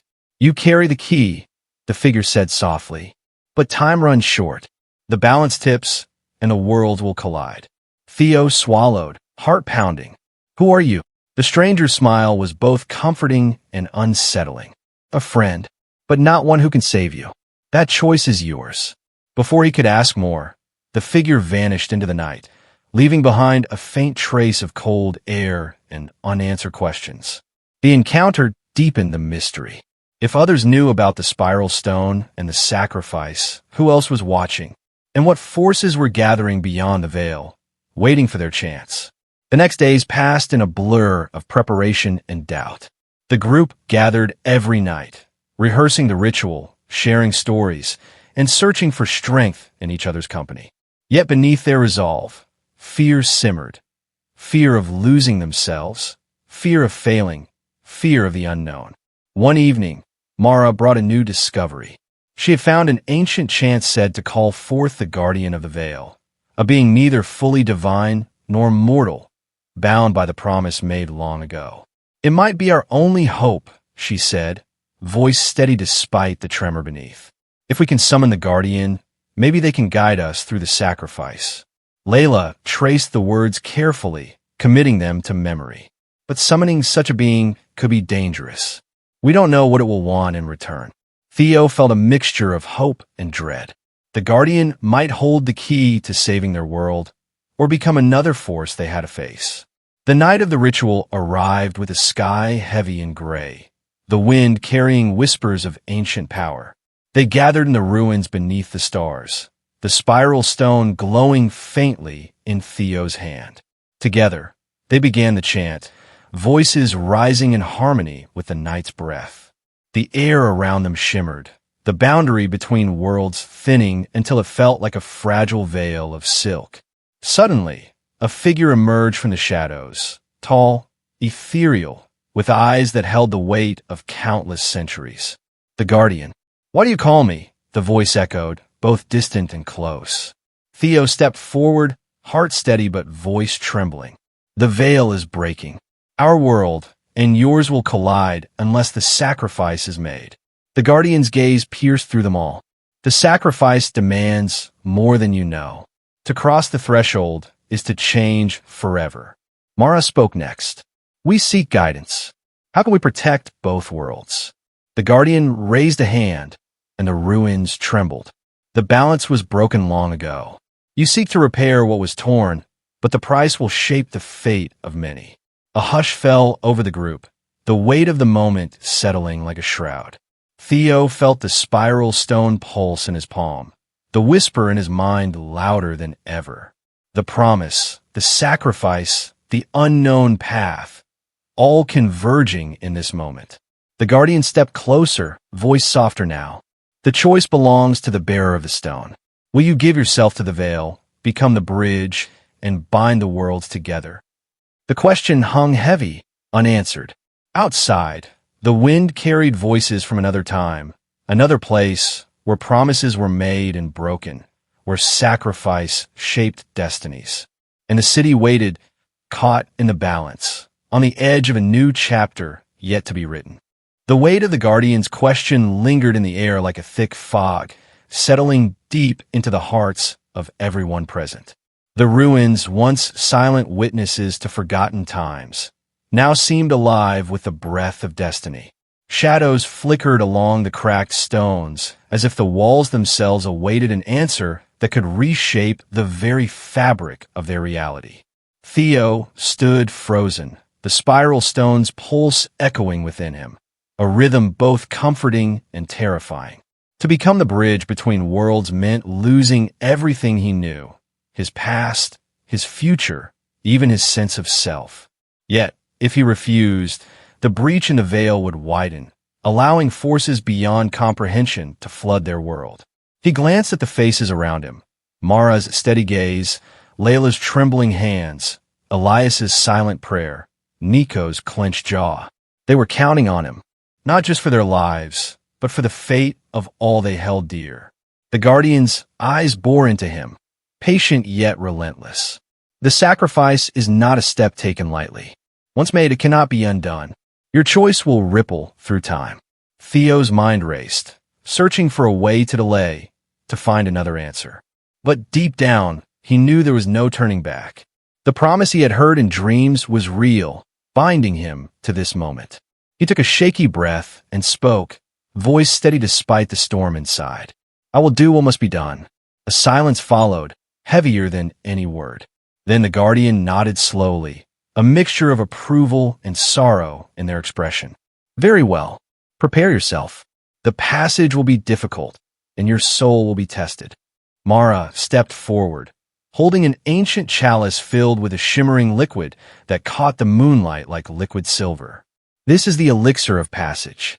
It will open the path, but beware, the journey will strip away your illusions and reveal your deepest fears." Theo took the chalice with trembling hands.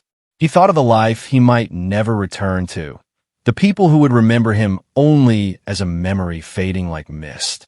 He drank, the liquid cool and strange, sliding down his throat like a whisper from another world. Immediately, the ruins around him seemed to dissolve, replaced by a swirling void of shifting colors and sounds, a place between places.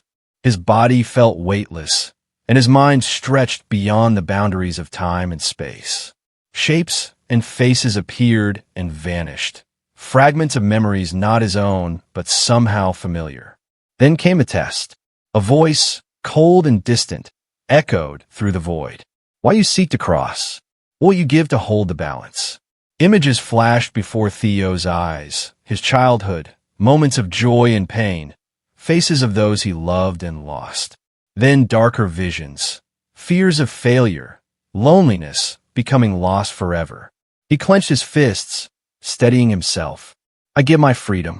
I give my past, but not my hope. The void trembled, and a figure emerged, neither friend nor foe, but a reflection of his own soul, fractured and whole at once. You carry both light and shadow. To become the bridge, you must embrace all parts of yourself, the pain, the sacrifice, the love. Theo nodded, understanding the truth in those words. The journey was not just about sealing a breach, but about transformation, about becoming something greater through surrender. Back in the ruins, Mara and the others waited, their breaths shallow, hearts pounding. The night stretched long, filled with whispered prayers and silent hopes. Suddenly, a pulse of light shot from the center of the ruins, illuminating the darkened sky like a beacon. Theo's form shimmered and reappeared, changed, his eyes holding a depth and calm that had not been there before. The guardian bowed their head. The veil is mended for now, but the cost has been paid. Theo looked at his friends, a bittersweet smile touching his lips. I'm still here, but not as I was. The path ahead will be difficult, and the balance fragile. This is only the beginning. As dawn broke, casting soft light over the city, the group felt a mixture of relief and uncertainty. The breach was sealed, but the mysteries surrounding the sacrifice and the guardian's true nature remained. Outside the ruins, the world stirred with new possibilities, some bright, some shadowed by the unknown. Theo knew that his journey was far from over. The promise whispered in dreams, the pull of the spiral stone, and the silent watchers beyond the veil were all threads in a story still unfolding. And as the sun rose higher, casting away the night's shadows, one truth remained clear. The greatest sacrifices often come with the deepest questions, questions that may never find answers. But for now, they had survived, and the story, as always, continued. The days after the ritual felt like walking on the edge of a knife. Every moment stretched thin, every breath heavier than the last. Theo's transformation was undeniable. He carried an aura of calm that unsettled those around him, as if the burden he bore separated him from the life he once knew. The spiral stone no longer pulsed gently. It throbbed with a restless energy that seemed to echo the fragile balance between worlds.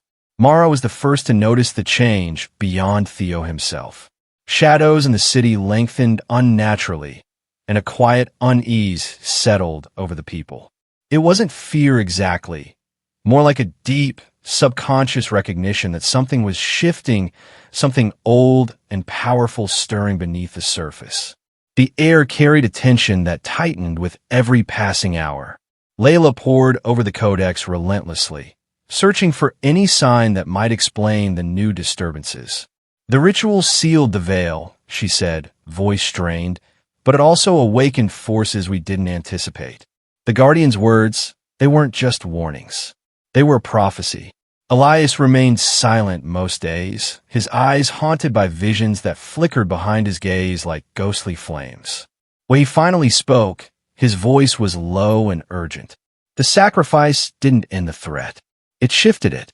Now, the danger comes from within, from the very bond Theo carries. Nico paced the room, restless and tense. We prepared for an external force, but what if the real enemy is something closer? Something we brought into our world when the veil was breached. Theo listened, their words sinking in like stones in water, creating ripples that disturbed his already fragile peace. He could feel it, a presence lurking just beyond his senses, watching, waiting, testing the limits of the bridge he had become. One evening, as twilight bled into night, Theo stood alone on a hill overlooking the city. The spiral stone hung heavy in his hand, its restless pulse matching the pounding of his heart. The sky was thick with clouds, and the wind carried whispers he could almost understand. Suddenly, The air around him shifted, and a figure emerged from the shadows. Not the guardian, but something older, darker. Its form was fluid, ever-changing, with eyes that burned like distant stars. "You have crossed the threshold," the figure said, voice echoing like a chorus of lost souls. "But the balance you seek to hold is fragile. One wrong step, and the worlds will collide." Theo's breath caught. "What do you want?" "To test you. To see if the bearer of the stone is worthy." The presence circled him, cold and merciless.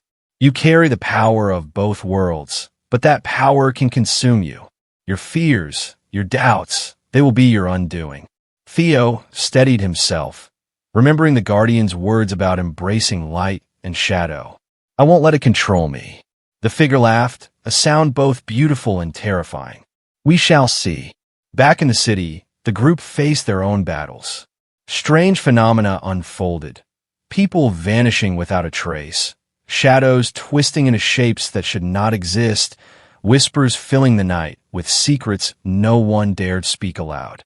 Mara gathered everyone in the old library, urgency in her voice. "The breach may be sealed, but the cost has awakened something beneath the surface. We need to find a way to protect Theo and ourselves." Layla's fingers trembled as she traced symbols in the air. "There's a ritual deeper and more dangerous. It could strengthen the bond, give Theo control, but could also unravel everything." Elias nodded grimly. "We don't have much time. Whatever is coming will test us all."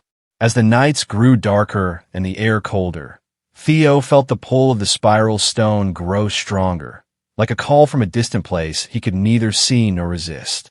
His dreams were invaded by shadowy figures and broken promises, and he awoke drenched in cold sweat. One night, the city plunged into silence. No birdsong, no rustling leaves, just a heavy, unnatural stillness. Theo knew this was the moment. The final test was near. He met Mara, Layla, Elias, and Nico at the ruins once more, their faces pale but determined. They stood beneath the stars, the spiral stone glowing brighter than ever, casting long shadows on the cracked stones. "We face the unknown together," Mara said, her voice steady but filled with quiet fear. "There's no turning back." Theo nodded, heart pounding. The presence from a hill was here now, closer than ever. The fragile boundary between worlds trembled, ready to shatter. The wind whispered promises and threats, and the ruins echoed with the weight of fate. The story was reaching its peak, the climax where choices mattered most, and every step could be the last. And in that moment, the question lingered. Would they hold the balance, or watch everything fall apart? The ruins seemed to breathe around them, stones shifting imperceptibly as if alive, responding to the tension that hung thick in the air. Theo gripped the spiral stone tightly, feeling its pulse matching the rapid beat of his heart. The others formed a circle, their faces pale but resolute, illuminated by the eerie glow that seeped from the cracked earth beneath their feet. Mara broke the silence, her voice steady but carrying the weight of unspoken fears. "We don't fully understand what we're facing." The Guardian's warning was clear. This ritual could either seal the breach for good or unleash a force beyond our control. Her eyes searched each face, lingering on Theo's. "Are you ready?" Theo swallowed hard. Ready was a word that felt too simple for the storm raging inside him. Every fiber of his being screamed to run, to escape the heavy burden he carried, but the faces around him anchored him to this moment. "I have to be," he said quietly, the words almost lost beneath the growing roar of the wind. Layla stepped forward, spreading ancient scrolls and symbols across a stone altar. Her fingers traced the worn ink with reverence and urgency. The Codex speaks of a balance, a delicate harmony that keeps worlds separate yet intertwined. If the ritual fails, the veil will tear once more, and chaos will spill into our reality. Nico's jaw tightened. "And what kind of chaos?" "We've seen shadows twisting into monsters, people disappearing. If the veil breaks, it won't be just shadows anymore. It'll be something worse. Something that doesn't care about mercy." Elias lifted his head, his eyes reflecting flickers of candlelight and something deeper, a knowing that went beyond words. The sacrifice you made, Theo, was the first step. Now, you must become the anchor. But that means facing what lurks inside, the darkness that threatens to consume you. Theo's gaze dropped to the spiral stone, now throbbing like a heartbeat in his palm. It was both a gift and a curse, a tether between light and shadow. The presence he'd encountered on the hill had not been a threat but a test, and the real challenge was yet to come. The night deepened, the wind whispering secrets as the ritual began. Layla chanted ancient verses, her voice rising and falling like waves crashing on distant shores. Mara and Elias formed protective circles, their hands glowing faintly with a light that pushed back against the growing darkness. Theo closed his eyes, letting the spiral stone guide him. Memories flooded in, childhood laughter, moments of pain, the faces of those he loved and those he had lost. The light and shadow within him clashed, a tempest threatening to tear him apart. Suddenly, the ground trembled beneath their feet.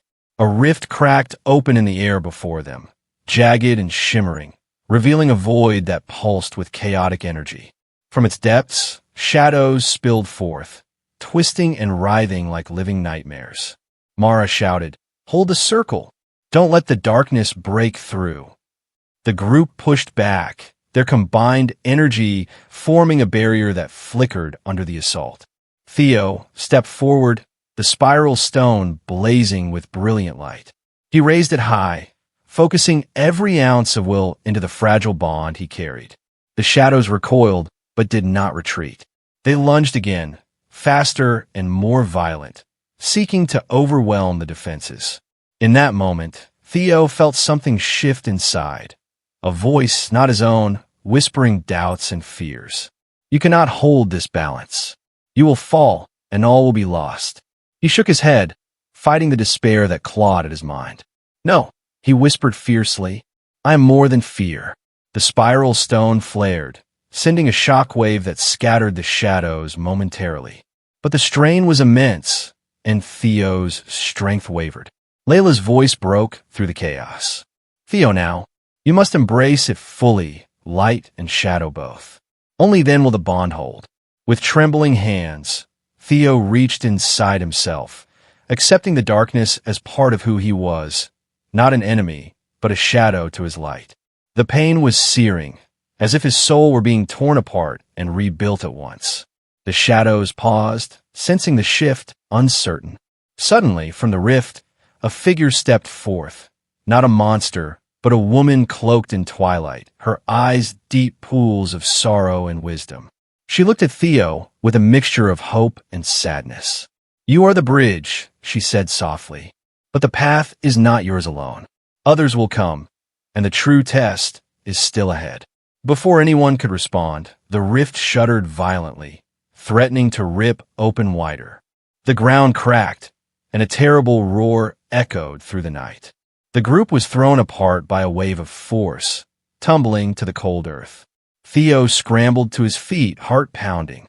The woman vanished into the shadows, leaving behind only a whisper carried on the wind. "The end is not here. It is only the beginning." As dawn broke, the ruins stood silent once more, but the tension remained, a fragile thread stretched taut, waiting for the next move in a game that no one fully understood. Theo looked at his friends, their faces bruised but unbroken. The sacrifice had sealed the immediate threat, but the forces they had glimpsed, the dark and light intertwined, promised a future filled with challenges that would test every part of their souls. And somewhere beyond the breaking dawn, the spiral stone pulsed, reminding them that balance was a fragile thing, one they must fight to keep or lose everything to the shadows creeping just beyond the edge of the world. The first light of morning was weak and pale, like a reluctant promise that things might get better. Theo sat on a cracked stone near the edge of the ruins, his fingers tracing the spiral carved into the stone he still held. It seemed quieter now, the urgent pulse softened, but inside him, the battle was far from over. The ritual had opened doors, yes, but it also revealed how deep the darkness ran, how easily it could seep into the cracks of their world. Mara joined him silently, her eyes scanning the horizon as if searching for some unseen sign. "We did what we could," she said softly, her voice barely above a whisper. "But the presence wasn't just testing you. It was warning us all." Theo nodded, feeling the weight of those words settle over him. If the woman was right, the real test isn't finished. This was just the beginning. Layla and Elias approached, their faces tight with exhaustion but resolute. Layla carried a worn, leather-bound book, the Codex, ancient and heavy with secrets. "There are more rites, deeper knowledge we've yet to uncover," she said, flipping through the fragile pages. "But they come at a cost," Elias added. "We need to be ready for what's coming. The balance we thought we secured is fragile. Every action echoes beyond what we can see." Nico appeared from the shadows of the trees, his expression grim. "There are rumors in the city. Strange disappearances. People speak of shadows watching from corners, of whispers that crawl beneath their skin." He paused. "The breach may be sealed, but something else is slipping through." The group fell silent, each lost in thought. Theo looked back at the spiral stone. The light inside flickered like a heartbeat, reminding him that the burden he bore was not just his own. Over the following days, the city began to change. It was subtle at first, small things out of place, objects shifted, shadows that didn't match their owners. But soon, a deep unease settled over the streets. People moved faster, glanced over their shoulders more often, and spoke in hushed tones. The line between ordinary and extraordinary blurred, and fear wrapped itself tightly around the hearts of the inhabitants. Theo's dreams became a battleground. Faces from the past merged with shadows from the future. He saw the woman in twilight again, her eyes pleading. "You carry the worlds," she said softly. "But do not forget, every choice ripples. The darkness does not only threaten to destroy, it also seeks to be understood." In one vision, Theo stood on a cliff's edge, the spiral stone glowing bright against the stormy sky. Below, the churning sea threatened to swallow everything whole. A voice whispered in the wind, "To save one world, you must let the other fall." He awoke, heart pounding, the weight of the prophecy settling on his chest. Meanwhile, Mara, Layla, and Elias worked tirelessly. They sought out others, those with knowledge or gifts that might help. They met in secret places, dusty archives, forgotten temples hidden beneath the city, and ancient groves where the trees seemed to remember old magic. Each discovery hinted at a larger story, a web of power and sacrifice that stretched across generations. One night, Mara returned from a meeting with an elderly scholar, her face pale but determined. He spoke of the Veil Keepers, she told the group, guardians who once maintained the boundary between worlds. They vanished centuries ago. If they could be found, perhaps their knowledge could help us. Layla frowned. Finding them won't be easy. If they're still out there, they've been hidden for a reason. Elias added, and we don't know if they would help, or if they might see Theo as a threat. The tension between hope and fear grew. Theo's role as the bridge became clearer, but no less frightening. With every passing day, he felt the pull of the spiral stone grow stronger, tugging him toward a destiny he was still struggling to understand. One evening, as the city slept beneath a moonless sky, Theo wandered the streets, drawn by an unseen force. The air was thick with silence, broken only by distant whispers and the soft rustling of leaves. He reached a forgotten courtyard, its cracked fountain dry and empty, bathed in silver light. Suddenly the air shifted. Shapes emerged from the shadows, figures cloaked in darkness, but not hostile. They moved with purpose, surrounding Theo without menace.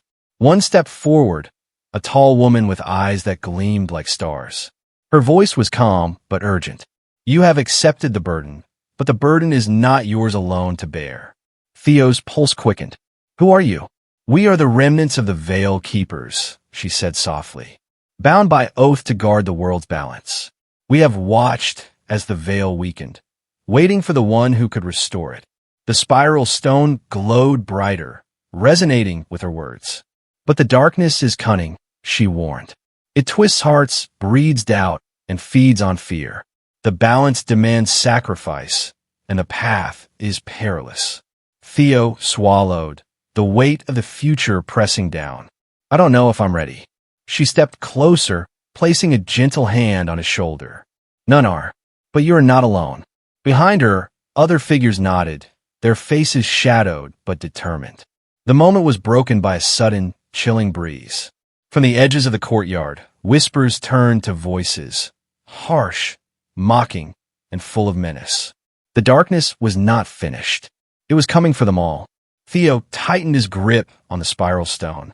The real battle was just beginning, and every step forward meant facing fears that could consume not just himself, but the fragile world he had vowed to protect.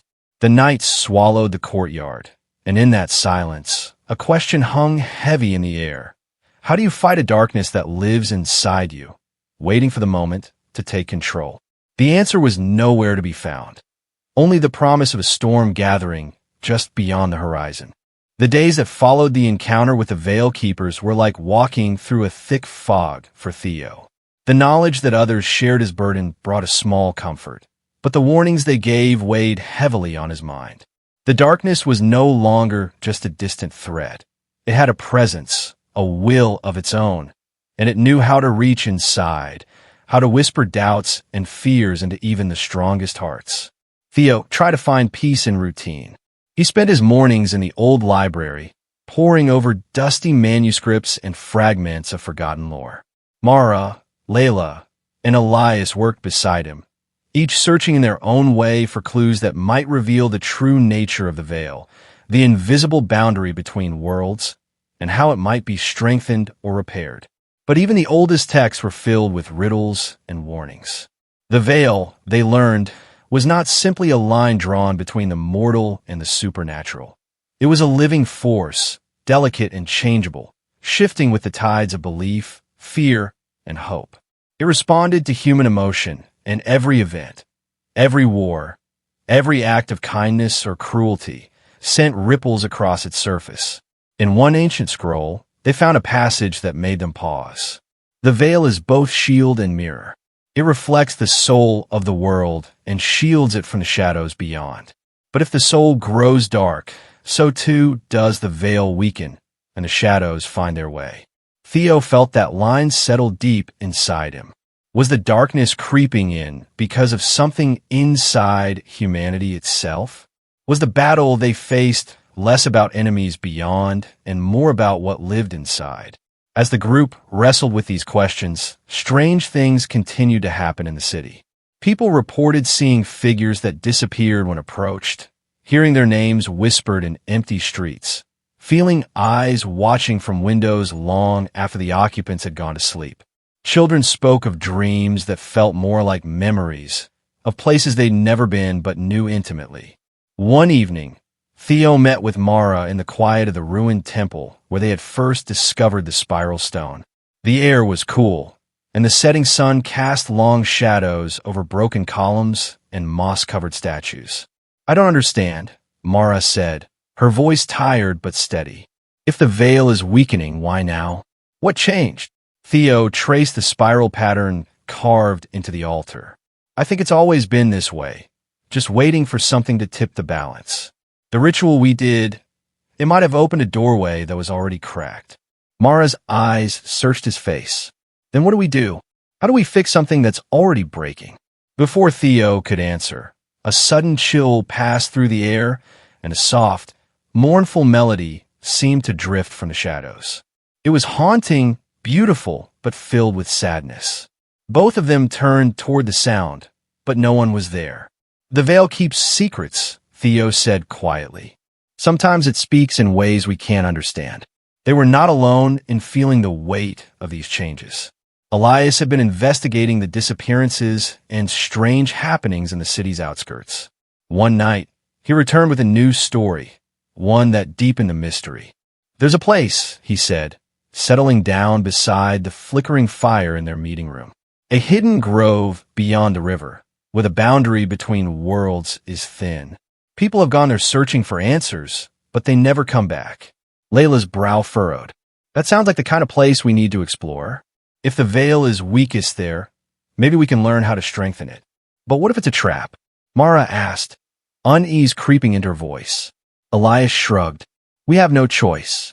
If we don't face the darkness on its own ground, it will consume everything. Plans began to form. They would journey to this grove, armed with the knowledge they had gathered and the spiral stone that seemed to resonate with the place. But even as they prepared, Theo couldn't shake a growing sense of dread. The closer they got to the truth, the more he felt the darkness watching, waiting for the right moment to strike. One night, alone with his thoughts, Theo revisited the dream that had haunted him since the ritual. The cliff's edge, the stormy sea, the whisper that to save one world, another must fall. He wondered if his role was to choose which world to protect, or if the real challenge was to find a way to save both. His hands tightened around the spiral stone as a cold wind swept through his room. In the flickering candlelight, shadows seemed to stretch and move, taking on shapes that whispered secrets and threats. The next morning, as the group gathered to leave, Mara handed Theo a small, ancient amulet. This belonged to the last known Veil Keeper, she said. It said to protect the wearer from the worst of the shadows. Theo accepted it, feeling its weight and the history it carried. We'll need every protection we can get. Their journey to the hidden grove was fraught with signs of the Veil's weakening power. Animals fled their paths, and the air grew thick and heavy, as if the land itself was struggling to breathe. Strange lights flickered between the trees, and distant echoes sounded like cries or laughter, sometimes both at once. When they finally reached the grove, it was unlike anything they had imagined. Ancient trees arched overhead, their roots tangled in patterns that mirrored the spiral on Theo's stone. The air shimmered, and the boundary between the visible and invisible seemed to blur. Layla stepped forward, her voice steady as she began an incantation from the codex. The spiral stone pulsed with light, and for a moment, the grove was bathed in a soft glow. Then, a low rumble shook the ground, and the shadows around them began to move, not away, but toward. The darkness was coming, not as an enemy on the outside, but as something far more complex, more entwined with their own fears and hopes. Theo looked around at his friends, each face set with determination and fear. The battle ahead was not just for the Veil or the world beyond. It was a battle for their own souls. And as the shadows closed in, the question lingered in the air, heavier than ever. Could they hold the line against the darkness that was part of themselves? Or would the veil shatter completely, and with it, the fragile piece of their world? The answer was still hidden, waiting in the silent depths of the grove, where light and shadow danced together in a dangerous, fragile balance. The grove seemed to hold its breath as the shadows pressed closer, but then something unexpected happened. The spiral stone in Theo's hand began to tremble violently, and a sharp crack echoed through the trees, as if the very foundation beneath them was splitting apart. Instead of retreating, the shadows converged around a single point in the center of the grove, and from that darkness, a figure slowly emerged. It was not the fearsome monster they had imagined, but a person, a woman, cloaked in a shimmering mist that shifted like smoke.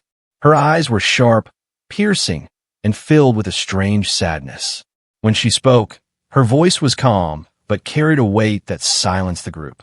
You have come seeking to mend a veil, but you do not understand its true nature, she said. The balance you fight to preserve is fragile because it depends on sacrifice. The group exchanged uneasy glances. Mara stepped forward. Who are you? What sacrifice? The woman's gaze fixed on Theo.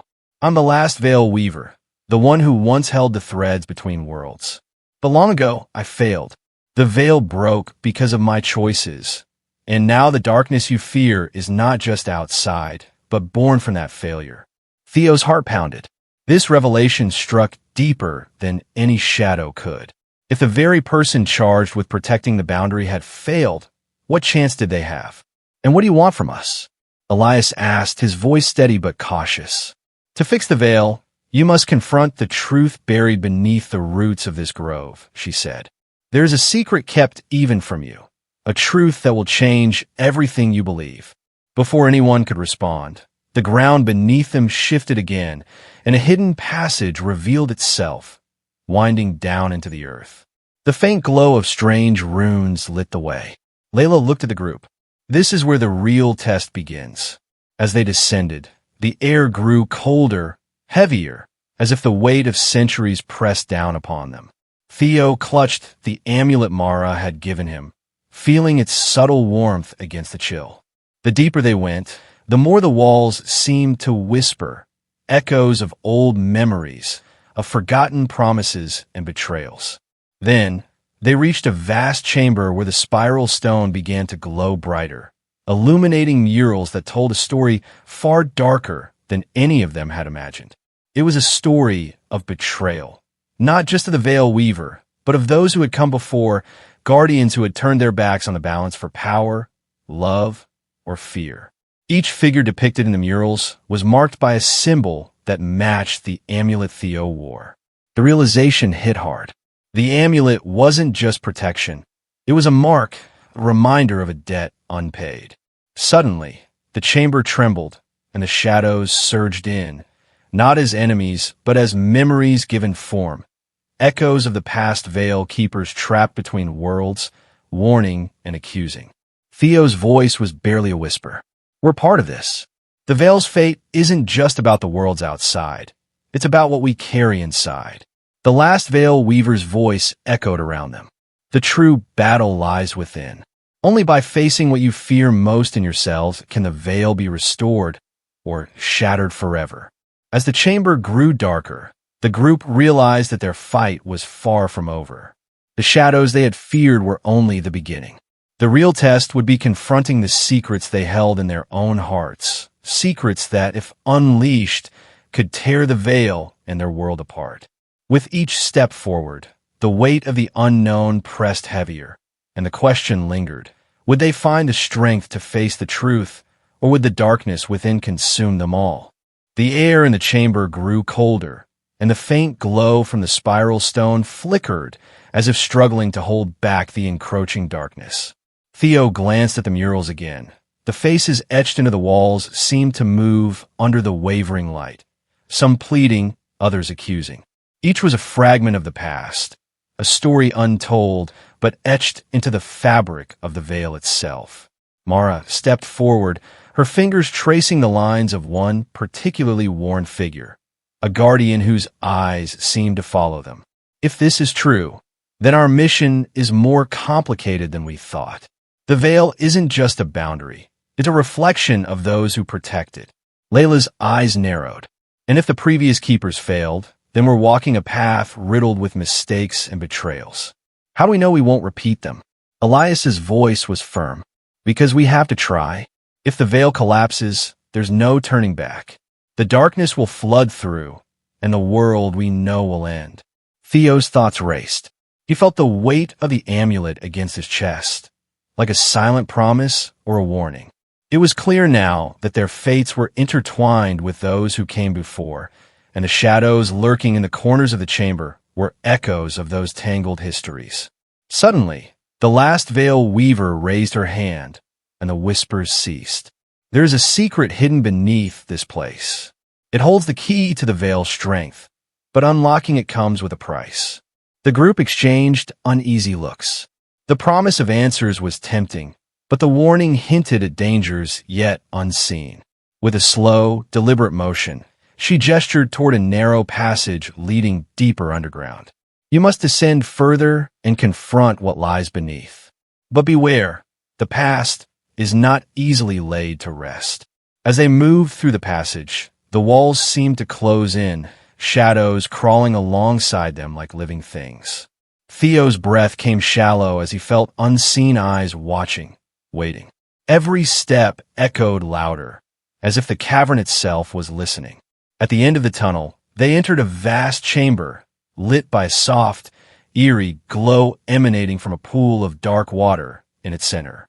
The water's surface shimmered, reflecting not only their images but flickers of scenes, some peaceful, others filled with violence and despair.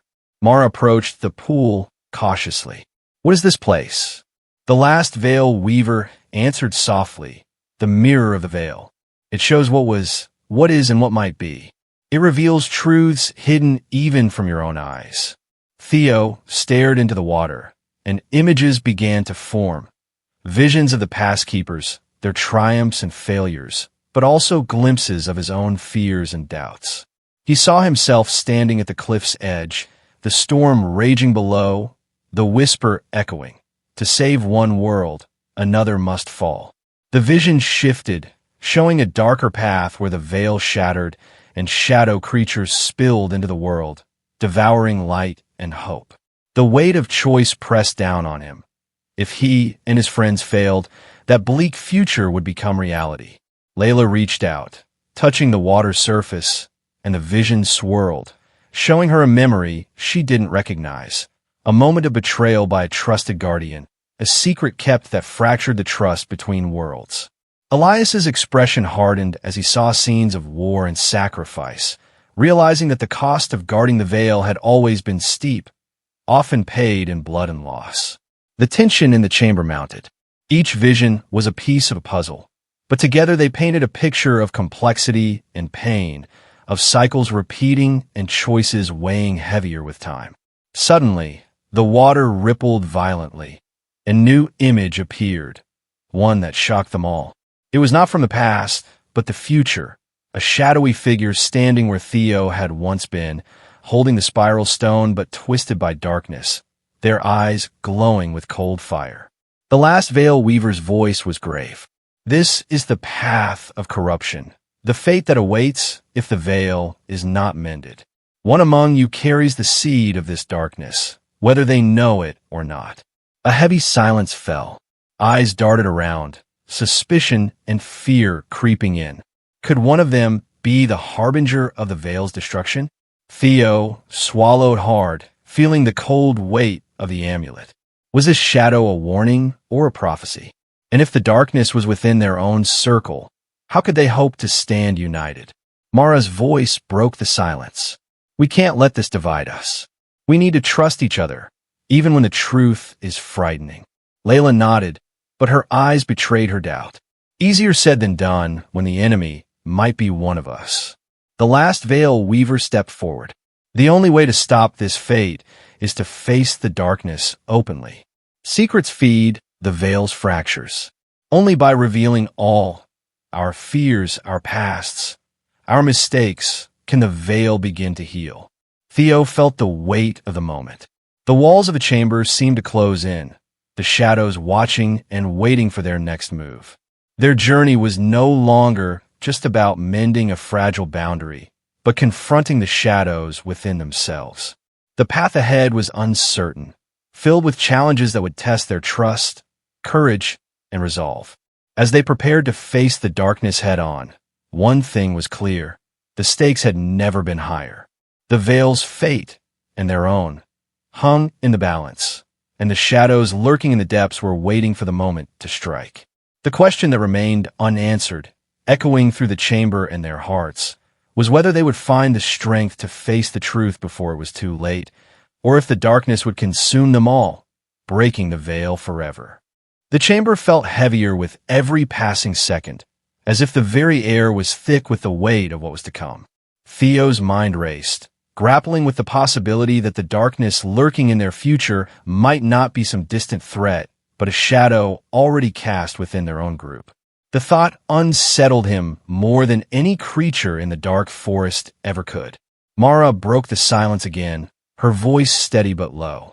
"If there's darkness among us, hiding it will only make things worse. We need to be honest, no matter how hard it gets." Elias looked toward her, then to Layla, his brows furrowed. "Agreed, but honesty can be dangerous. Some truths can tear people apart." Layla gave a grim nod. "But hiding the truth is like feeding the darkness. It grows stronger in the shadows." The last veil weaver watched them with a knowing expression. "You must understand, the veil is not only a barrier between worlds. It is also a mirror, reflecting the state of those who guard it. If their hearts are divided, so too is the veil. But if they stand united, even the darkest shadows can be held at bay.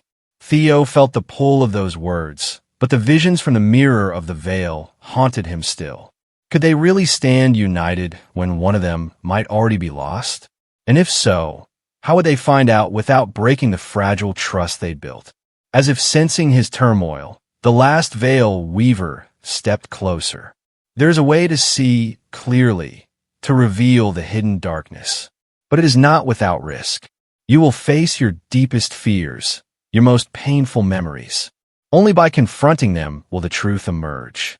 Mara's eyes shone with determination. We have to try, for all our sakes, and for the veil. One by one, they stepped toward the glowing pool, the mirror of the veil. The surface rippled gently as they approached, each aware that what lay beneath might change everything. Theo was the first to look. His reflection shimmered, then shifted, showing scenes from his past he had buried deep. Moments of doubt, fear, and failure that had shaped him more than he realized. Then, suddenly, a darker image appeared. Himself, standing alone in a broken world, the spiral stone in hand, but his eyes cold and empty.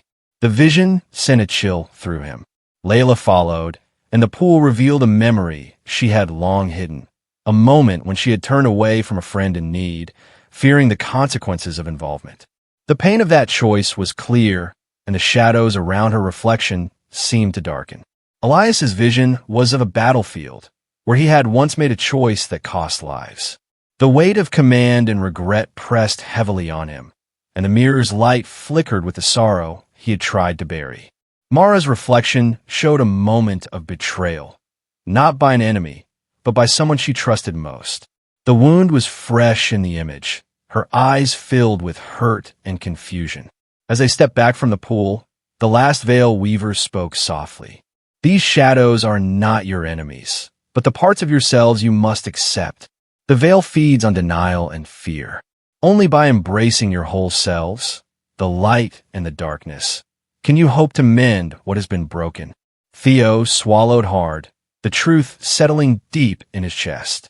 Their battle was not just against some external force, but against the shadows inside them all. The future he had seen, a future of ruin, was a warning born from fear and fractured trust. Suddenly, the chamber trembled. A low rumble echoed through the stone walls, and the glow from the spiral stone flared fiercely. Shadows writhed and surged like living smoke, curling toward the group in a silent, threatening wave. The last veil weaver's voice rang out, urgent and clear. The darkness senses your doubt. It feeds on it. You must stand together, or the veil will fall.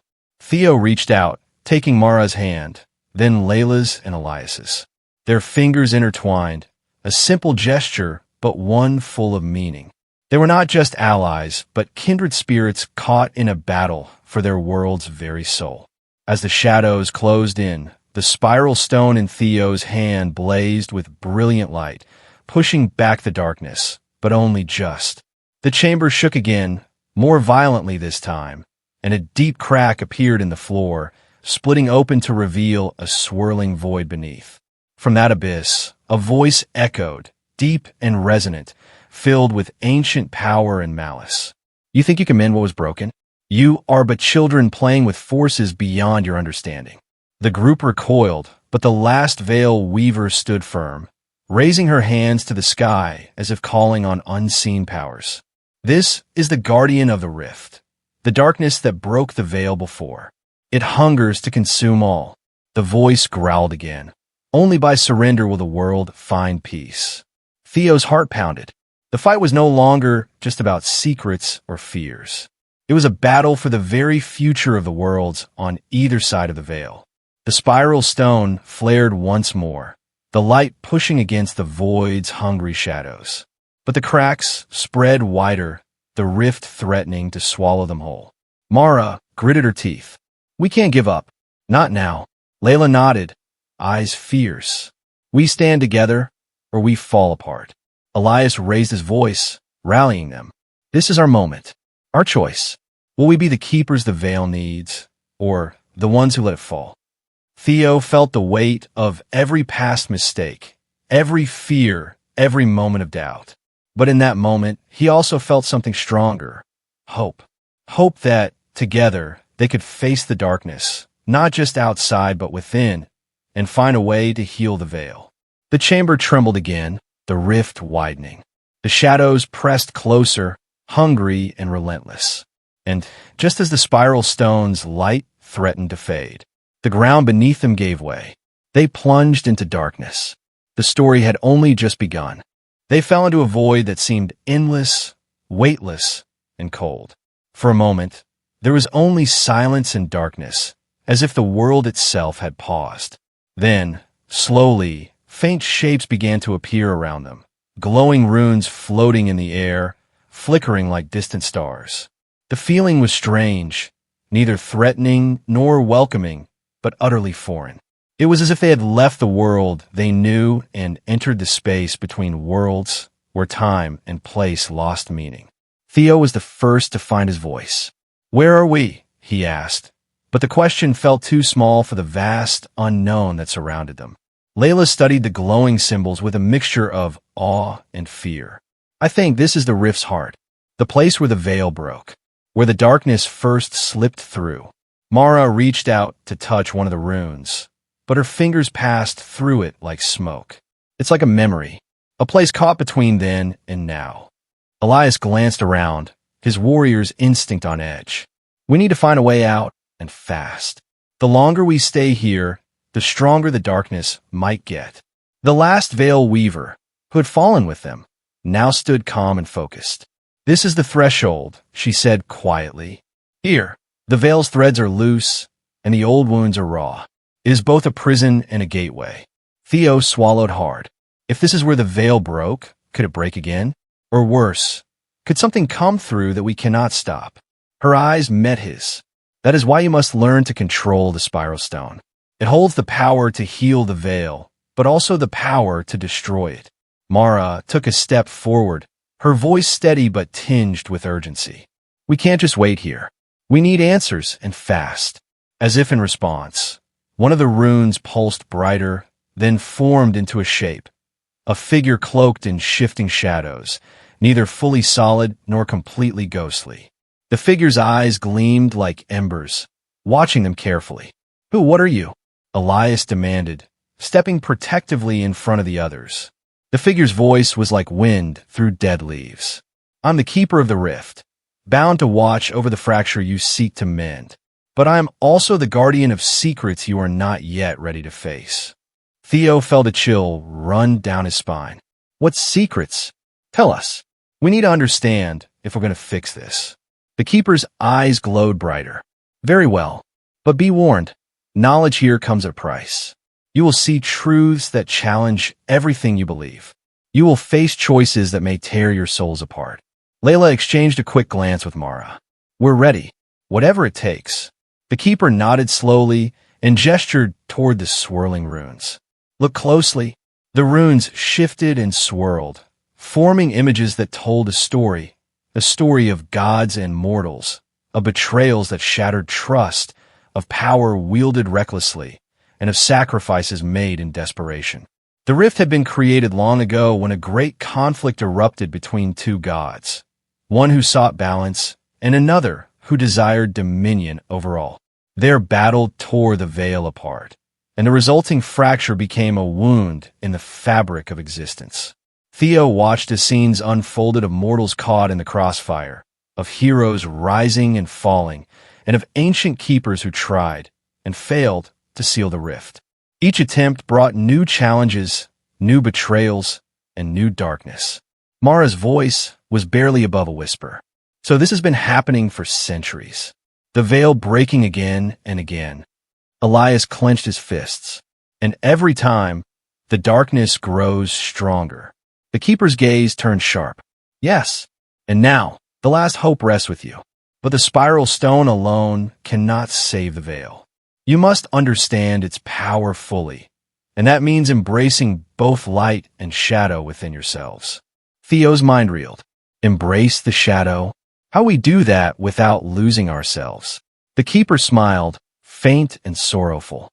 By facing the fears you hide, the pain you deny, and the mistakes you refuse to forgive, only then can you become whole. Layla shivered. It sounds impossible. Nothing worth saving is ever easy, the keeper replied. But time grows short. The darkness in the rift stirs, and the fracture threatens to spread beyond this place. If it does, the worlds you know will unravel. Suddenly, the void trembled. The runes flickered wildly as a deep growl echoed from the shadows beyond. The air grew thick, and cold tendrils of shadow snaked toward them, as if sensing their resolve. Mara drew her breath sharply. It's coming. The keeper stepped between them and the advancing darkness. This is but a fragment of what lies beyond. The rift's true guardian awakens when the veil is threatened. You will face it soon enough. Theo gripped the spiral stone tightly. The warmth of its light was a small comfort amid the growing shadow. We can't run. We have to stand and fight together. Layla nodded. But first, we need to understand the stone's power. If it can heal the veil, it can also destroy it. Elias's eyes narrowed. Then let's learn everything we can before the darkness reaches us. The chamber around them seemed to pulse with energy. The spiral stone glowed brighter in Theo's hand, and the runes began to shift, forming new symbols, ancient writings that promised knowledge and power. The keeper's voice was calm but urgent. The journey ahead will test every part of you. But remember, the veil is more than a barrier. It is a living bond between worlds, woven by trust, hope, and sacrifice. Without those, the darkness will win.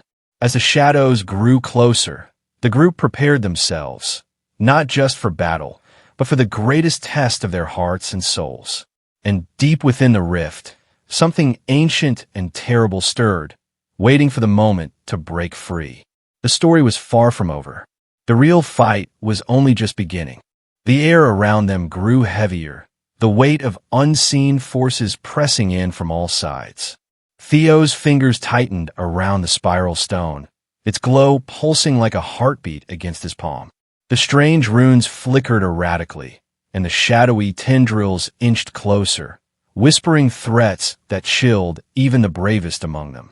Each breath felt shallow, as if the very atmosphere sought to squeeze the hope from their lungs. Layla stepped forward, her voice steady but carrying a quiet urgency. We can't stay here. The rift is alive, watching us, testing us. If we don't understand its nature, we'll never survive what's coming. Mara nodded, gripping her weapon tightly.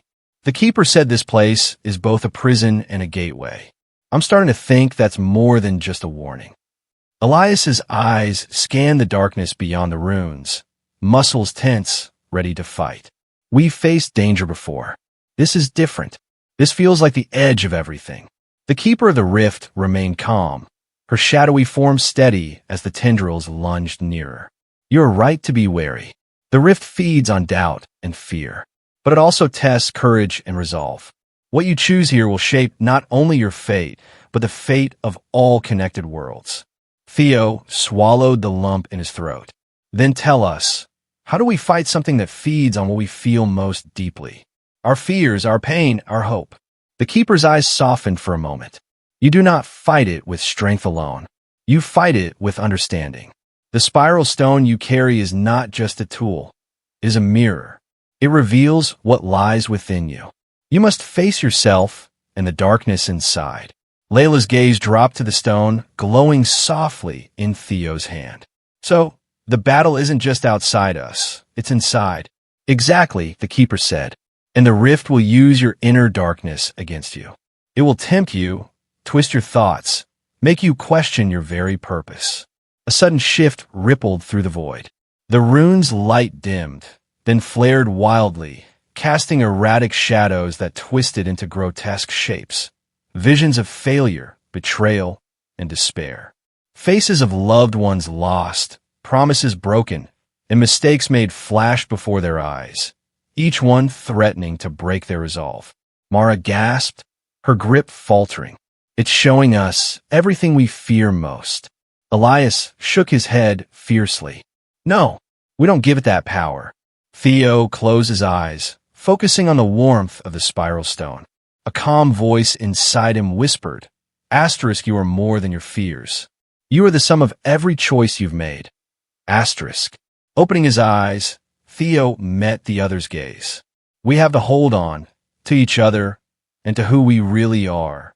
Layla nodded, wiping a tear that had escaped. "The rift wants us divided. We have to stay united." The keeper smiled faintly. "That is the first true victory. But there is more to come. You must journey deeper into the rift. Face the heart where the veil first shattered." Elias's jaw tightened. "And what waits there?" The keeper's voice dropped to a whisper, thick with ancient sorrow. "The shadow of the god who broke the veil. His anger still burns. His hunger is endless, and he will not rest until all worlds are consumed." The shadowy figure faded slowly, leaving the runes flickering softly as if holding their breath. The tendrils retreated, but their menace lingered like a storm waiting to break. Layla turned to the group, determination shining through the exhaustion in her eyes.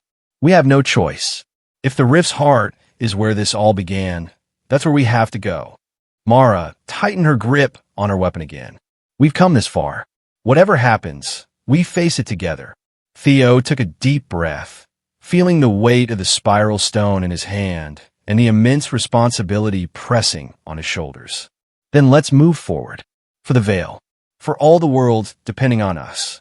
As they stepped deeper into the shifting void, the runes around them began to rearrange, forming a path, a fragile, glowing thread through the darkness. It was narrow, unstable, but it was the only way forward. With every step, the shadows seemed to whisper louder, voices full of doubt and despair. The group pressed on, their resolve tested with every breath. The rift was not just a place of broken magic.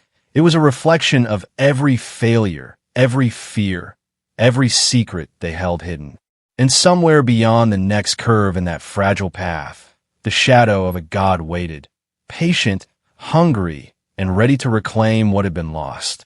The journey into the rift's heart had begun, but whether they would find salvation or destruction was a question only time, and their courage could answer. The narrow path glowed faintly beneath their feet, a fragile thread of light weaving through the endless blackness. Each step felt heavier than the last, as though the rift itself resisted their progress. The air was thick with tension, every whisper from the shadows clawing at their thoughts, trying to unravel their will.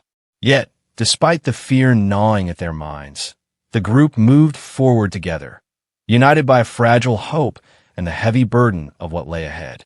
Theo glanced around, his eyes searching for any sign of solid ground or familiar markers, but the void stretched endlessly in every direction.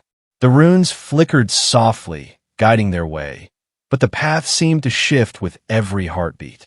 "It's like the rift is alive," he muttered, more to himself than anyone else. "Like it's trying to trap us in this endless dark." Layla nodded slowly. "It is alive, but not like anything we've known.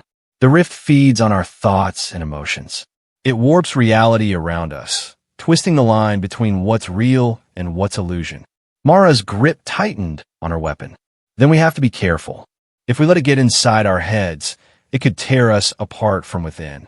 Elias remained silent, his eyes fixed ahead. He had always been the protector, the shield between the group and the unknown. But even his calm exterior was beginning to crack. The shadows whispered promises and threats, dredging up memories he'd buried long ago. Every step forward felt like walking on a razor's edge. Suddenly, a low hum vibrated through the air, growing louder with each passing second. The runes flared bright, casting eerie shadows that danced like ghosts on the void. Ahead, a towering figure began to take shape, a colossal silhouette wreathed in swirling darkness and shimmering light. The heart of the rift. The group froze, their breaths caught in their throats. The figure pulsed with an energy that was both terrifying and mesmerizing, a chaotic blend of creation and destruction.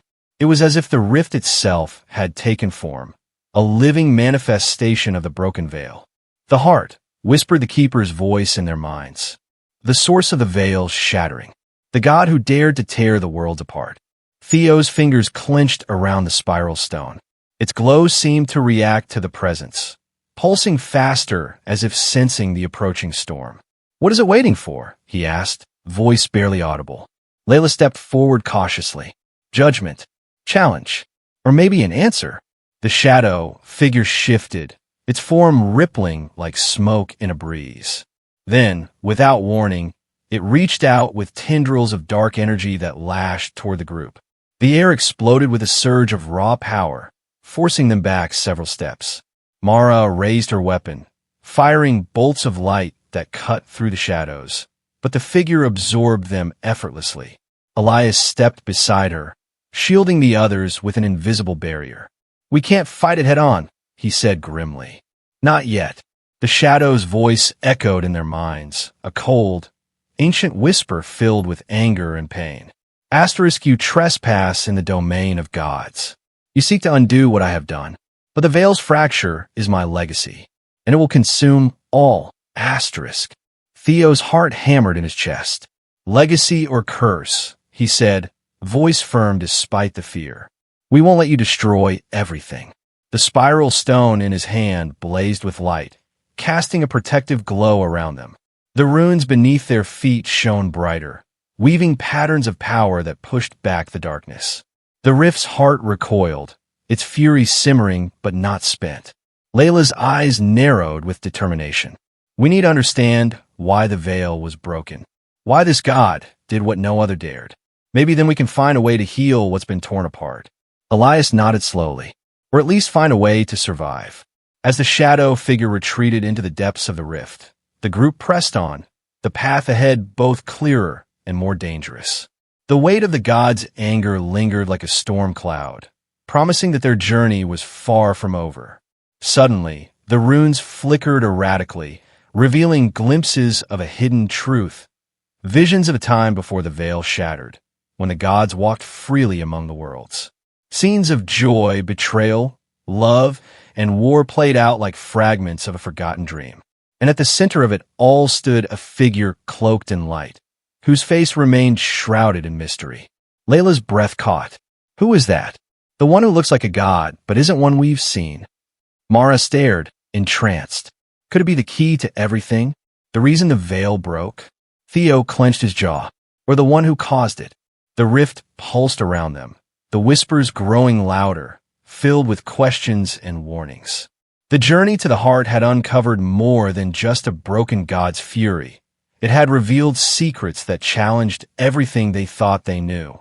The spiral stone hummed with a new energy, as if responding to the unseen figure in the visions. Theo felt a strange connection, a pull toward something just beyond understanding. "We're close," Elias said, voice tight with urgency. "But whatever comes next, we have to be ready. The rift's heart is not just a place, it's a test. And the final trial is yet to come." The group shared a glance, knowing the truth in his words. They had ventured into darkness, faced shadows both within and without, and survived dangers that would have broken lesser souls. But the climax of their journey, the moment that would define their fate, was waiting just beyond the next threshold. And as they stepped forward, the rift seemed to hold its breath, the fragile light of the runes flickering with the promise of revelation and the threat of devastation. The story of the shattered veil, the broken god, and the mysterious figure in the light was far from over. The secrets they sought were closer than ever, but so too was the danger that could consume them all. In the silence that followed, the question hung in the void. Would they find the answers that could save their worlds, or would the rift's heart claim them as its next victims? The air thickened as the group approached the final chamber of the rift's heart. The glowing runes underfoot burned brighter, casting long, flickering shadows that danced like ancient spirits against the jagged walls. The colossal shadow figure awaited them at the center, its form now sharper, more defined, a god no longer shrouded in mystery, but fully revealed in all its terrible glory. The shattered veil had summoned them here for this moment, the climax of a story that stretched beyond time itself. Theo felt the weight of the spiral stone in his palm, its warmth a steady pulse against his skin. It was their only hope, the key to bridging the worlds and mending the damage caused by the fractured veil. Around him, the others steadied themselves. Layla's eyes burned with fierce determination. Mara's grip never faltered, and Elias's calm presence was an anchor against the rising tide of chaos. The god's voice filled the chamber, deep and resonant, trembling with a mixture of rage and sorrow. You seek to undo what has been done, but the veil was broken for a reason. A truth too dangerous for mortals and gods alike. Do you have the strength to bear it? Layla stepped forward, her voice clear and unwavering. We don't just seek answers. We seek balance. The worlds suffer because the veil is broken. It's time to heal, no matter the cost. The god's shadowy form shifted, revealing flickers of light beneath its surface. Then face the truth. In a sudden blaze of light and darkness, visions erupted around them. Flashes of the ancient past where gods and mortals once lived as one, a world filled with harmony and chaos intertwined. But the peace was shattered by betrayal unlike any other, a god who sought to dominate the others, tearing the veil apart to separate the realms and claim power alone. The figure in the light from the visions stepped forward now, revealing a face familiar yet impossible. It was the same god who had shattered the veil, the one who had brought ruin and isolation to the worlds. Yet there was pain in those eyes, a remorse that transcended eons. This was my choice, the god confessed. I broke the veil to protect the realms from a darkness worse than separation, an ancient corruption that would have consumed all life. The rift is the scar of that sacrifice, a constant reminder of what was lost. Theo's heart clenched. The shattered veil was not just a curse, but a desperate act of protection. Then what do we do now? How can we heal this scar? The god's shadow slowly receded, its voice softening. You must unite the fragments of the veil with the spiral stone, the essence of both worlds combined. Only through unity can the rift be sealed. The group moved as one, the spiral stone glowing brighter than ever. As Theo raised it, a brilliant beam of light shot forth, weaving through the rift, knitting the fractured strands of the veil together. The shadows screamed and writhed, but slowly faded, replaced by a warm glow that spread like dawn breaking across the darkness. Relief washed over them, but the moment was shattered when the figure in the light stepped forward once more, no longer remorseful, but cold and resolute. You have sealed the rift, but the veil's sacrifice was not in vain. With a sudden motion, the god touched the spiral stone, and the light flickered violently. The stone cracked, releasing a burst of energy that engulfed the chamber. When the glow faded, the god was gone, and with it, the balance between worlds shifted unpredictably. Layla gasped. What have you done? The chamber trembled, and from the shadows emerged a new force. Neither god nor mortal, but something entirely unknown, a shadow born from the fracture's deepest secret. The true consequence of breaking the veil had only just begun. The story of the shattered veil was not over. It had changed, transformed into a new challenge far beyond what anyone had imagined. The mystery deepened, and the fate of all worlds now hung by a thread more fragile than ever. In that moment, Theo realized their journey was only beginning, the greatest trials still waiting beyond the horizon. The rift's heart had tested them, but its final riddle was yet to be solved. The chamber seemed to hold its breath, the echoes of that last burst of energy still vibrating through the air. Theo and the others stood frozen, staring at the place where the god had vanished. The spiral stone lay shattered on the ground, its pieces still glowing faintly like dying embers. No one moved, but the tension was unbearable. Layla was the first to break the silence. Her voice was low but steady. That wasn't just a warning. Whatever came out of that, it's something new, something worse. Mara knelt beside the broken stone, gently touching one of its glowing shards. If this is the essence of both worlds, what does breaking it mean? Could mean the worlds are drifting apart again.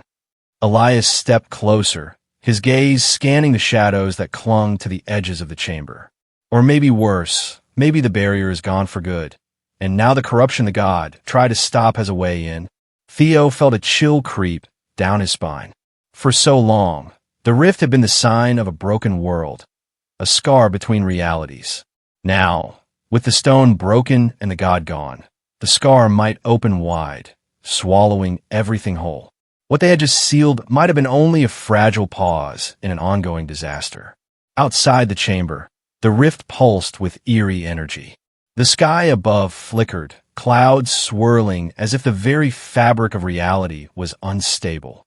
Strange creatures, half-formed and shadowy, began to seep through cracks in the land, their forms twisting and writhing as if struggling to exist. These were the corrupted remnants, the forgotten horrors the ancient god had tried to contain. Layla drew her cloak tighter and looked at the group. We can't stay here. If the rift breaks open completely, everything we know could be destroyed. But where do we go? Mara asked, eyes wide with fear. If the rift is this unstable, how can we find safety? Theo's mind raced. The knowledge they'd uncovered about the god, the betrayal, and the veil was just the beginning. Somewhere in the ruins of the old world, in the forgotten temples and lost libraries, there had to be answers. Secrets hidden in myths and legends, buried under centuries of dust, might be their only hope. Elias nodded slowly. There's an old prophecy, something I once heard as a child, about the Eternal Watchers. Guardians said to protect the balance between worlds. Maybe they still exist, or at least some clue to their power. Layla sighed, but there was a spark in her eyes. Then we have a new quest, to find the Eternal Watchers and restore what's left of the veil. It won't be easy, but it's the only chance. As they left the chamber, the rift behind them writhed and shimmered, the boundary between worlds growing thinner by the second. The danger was far from over. A new kind of darkness was rising, one that threatened not just their world, but the very essence of reality. The journey ahead was uncertain, filled with unknown perils and ancient mysteries. But one thing was clear. The shattered veil was more than a broken boundary. It was a story of sacrifice, betrayal, and hope intertwined. And its ending was still unwritten. As they stepped into the dim light of the outer halls, a faint whisper echoed behind them, barely audible, but chilling all the same. The true test begins now. The story was far from finished. The shattered veil's secrets were deeper than anyone had dared imagine, and the path to salvation lay hidden in the shadows of forgotten history. What awaited them next could change everything, if they survived to see it. As the group walked away from the crumbling chamber, the world outside greeted them with a silence that felt heavier than before. The ground underfoot seemed to vibrate with a quiet warning, and the wind that blew through the trees carried with it a chill that didn't belong to any season. The rift had changed something, not just the land, but the very fabric of time and memory. Things felt older and newer all at once, like the world was remembering something it had tried to forget. Theo glanced over his shoulder one last time. The entrance to the chamber was already beginning to seal behind them. Vines crept along the stones unnaturally fast, moss growing thicker by the second. It was as if the world itself wanted to bury what had happened, to push it deep underground and pretend none of it had ever occurred. But it had, and they were the only ones who truly understood what it meant. For miles they walked in silence, each person lost in thought. Mara was replaying the god's final words, searching them for clues. Elias kept scanning the skies and horizon for any signs of instability. Layla's face was unreadable, but her hand never left the hilt of her blade. As for Theo, his mind circled around one idea. If balance had been broken before, what would it take to truly restore it now? That night, they made camp beneath an overhang of rock, sheltering from the rising winds that seemed to howl through the forest like distant voices. Theo sat by the small fire they'd built and stared into the flames. "Do you think it knew this would happen?" he asked quietly. "The god, I mean. Do you think it let itself vanish because it knew what was coming next?" Elias stirred the fire with a stick. Maybe, or maybe it didn't know. Maybe even gods don't see everything. Layla was silent for a long time. Then she said, "There's something wrong with the stars." They all looked up. She was right. The stars were there, but they were in the wrong places. Constellations twisted ever so slightly, as if the sky had shifted. Some stars flickered like they were on the verge of going out, while others burned too bright, like they were straining to exist. It was disorienting, unnatural. "This isn't just a rift," Mara whispered. "This is the veil unraveling across everything. It's pulling at the sky." And for the first time since leaving the chamber, they truly felt how deep the damage ran. The story of Greek mythology, the Titans, the gods, the wars, was not just about power or pride. It had always been about balance. Mortals and immortals, fate and choice, order and chaos. And now, those scales were tipping again. The next few days passed in a haze of strange signs. Rivers flowed in reverse. Birds migrated in circles. Trees bloomed with flowers out of season. They passed abandoned villages where everything looked untouched, but not a single person remained. Not even footprints. The world felt like it was holding its breath, waiting. Then they found the ruins. Hidden in a gorge thick with ivy and stone, the remnants of a temple emerged. Unlike the broken buildings they'd seen before, this one was oddly preserved. Marble pillars still stood upright. Golden etchings gleamed faintly in the low light. And carved into the ground at the center was the image of an eye, wide open, unblinking, surrounded by flames. "The Watchers," Elias whispered. "This has to be them." The moment they stepped inside, the air changed. Warm and cold at the same time. Light without a source. A hum in the walls, like the place was alive. And then faint voices. Not words, just echoes of thought. Warnings. Memories. Layla moved ahead cautiously. At the far end of the temple, an altar stood. Upon it lay a stone shaped like a tear, glowing a deep violet. Around it, symbols shimmered, shifting as they watched. Theo stepped forward entranced. "It's another anchor." Mara nodded. "But it's not shattered like the last one." Elias read the symbols aloud slowly, carefully. "To awaken the path, blood must meet memory. Truth must meet shadow." Without hesitation, Layla unsheathed her blade and pressed the tip into her palm. A thin line of red dropped onto the stone. Nothing happened, then everything did. The walls began to pulse. The symbols flared. The tear-shaped stone glowed blindingly bright. And then the world fell away. Theo gasped as he tumbled through light and dark, through images he couldn't fully understand. He saw Zeus standing over Olympus, face filled with sorrow. He saw Hera hiding something beneath a mountain. He saw Prometheus staring into the eyes of something not of this world, something watching from behind the stars. And then he saw a place that wasn't Earth at all. When he opened his eyes, they were no longer in the temple. They stood on a high cliff, looking over a vast sea made of light. Floating islands drifted in the air above, connected by bridges of mist. And on one of them stood a figure, tall, robed, face hidden, waiting, the Watcher. Its voice didn't come from its mouth. It came from everywhere at once. "You have broken the chain, and now you must bear the burden of forging a new one." Layla stepped forward. "We need your help. The veil is falling apart. The rift is consuming the world." The Watcher tilted its head slightly. "You seek answers to undo a story already written, but not all stories can be rewritten." Theo's heart pounded. "Then what can we do? Let all end." The Watcher raised a hand. From the sea of light, a shape emerged, a spear, shimmering with symbols, ancient and unfamiliar. "The balance can be shifted, but it will cost more than you know. One must cross the boundary willingly. One must choose to forget, and one must remain behind." The weight of those words hit them all at once. The choice wasn't just about fighting a threat. It was about sacrifice, about memory, about identity. They hadn't just stepped into history. They were becoming part of it. Before they could speak, the ground beneath their feet began to tremble. Cracks spread across the floating island. The rift's corruption had found its way even here, bleeding into the sacred spaces of the Watchers. The figure turned back to them. "You must decide. Quickly. The door is closing." But none of them knew what the right answer was. To cross willingly, Where? Forget what. And who would remain? The world was tearing at the seams, and the cost of balance had never been higher. And just as Theo opened his mouth to speak, everything went dark again. The darkness wasn't empty. It pulsed with something alive. Not a heartbeat exactly, but a rhythm like breathing from the walls of the void itself.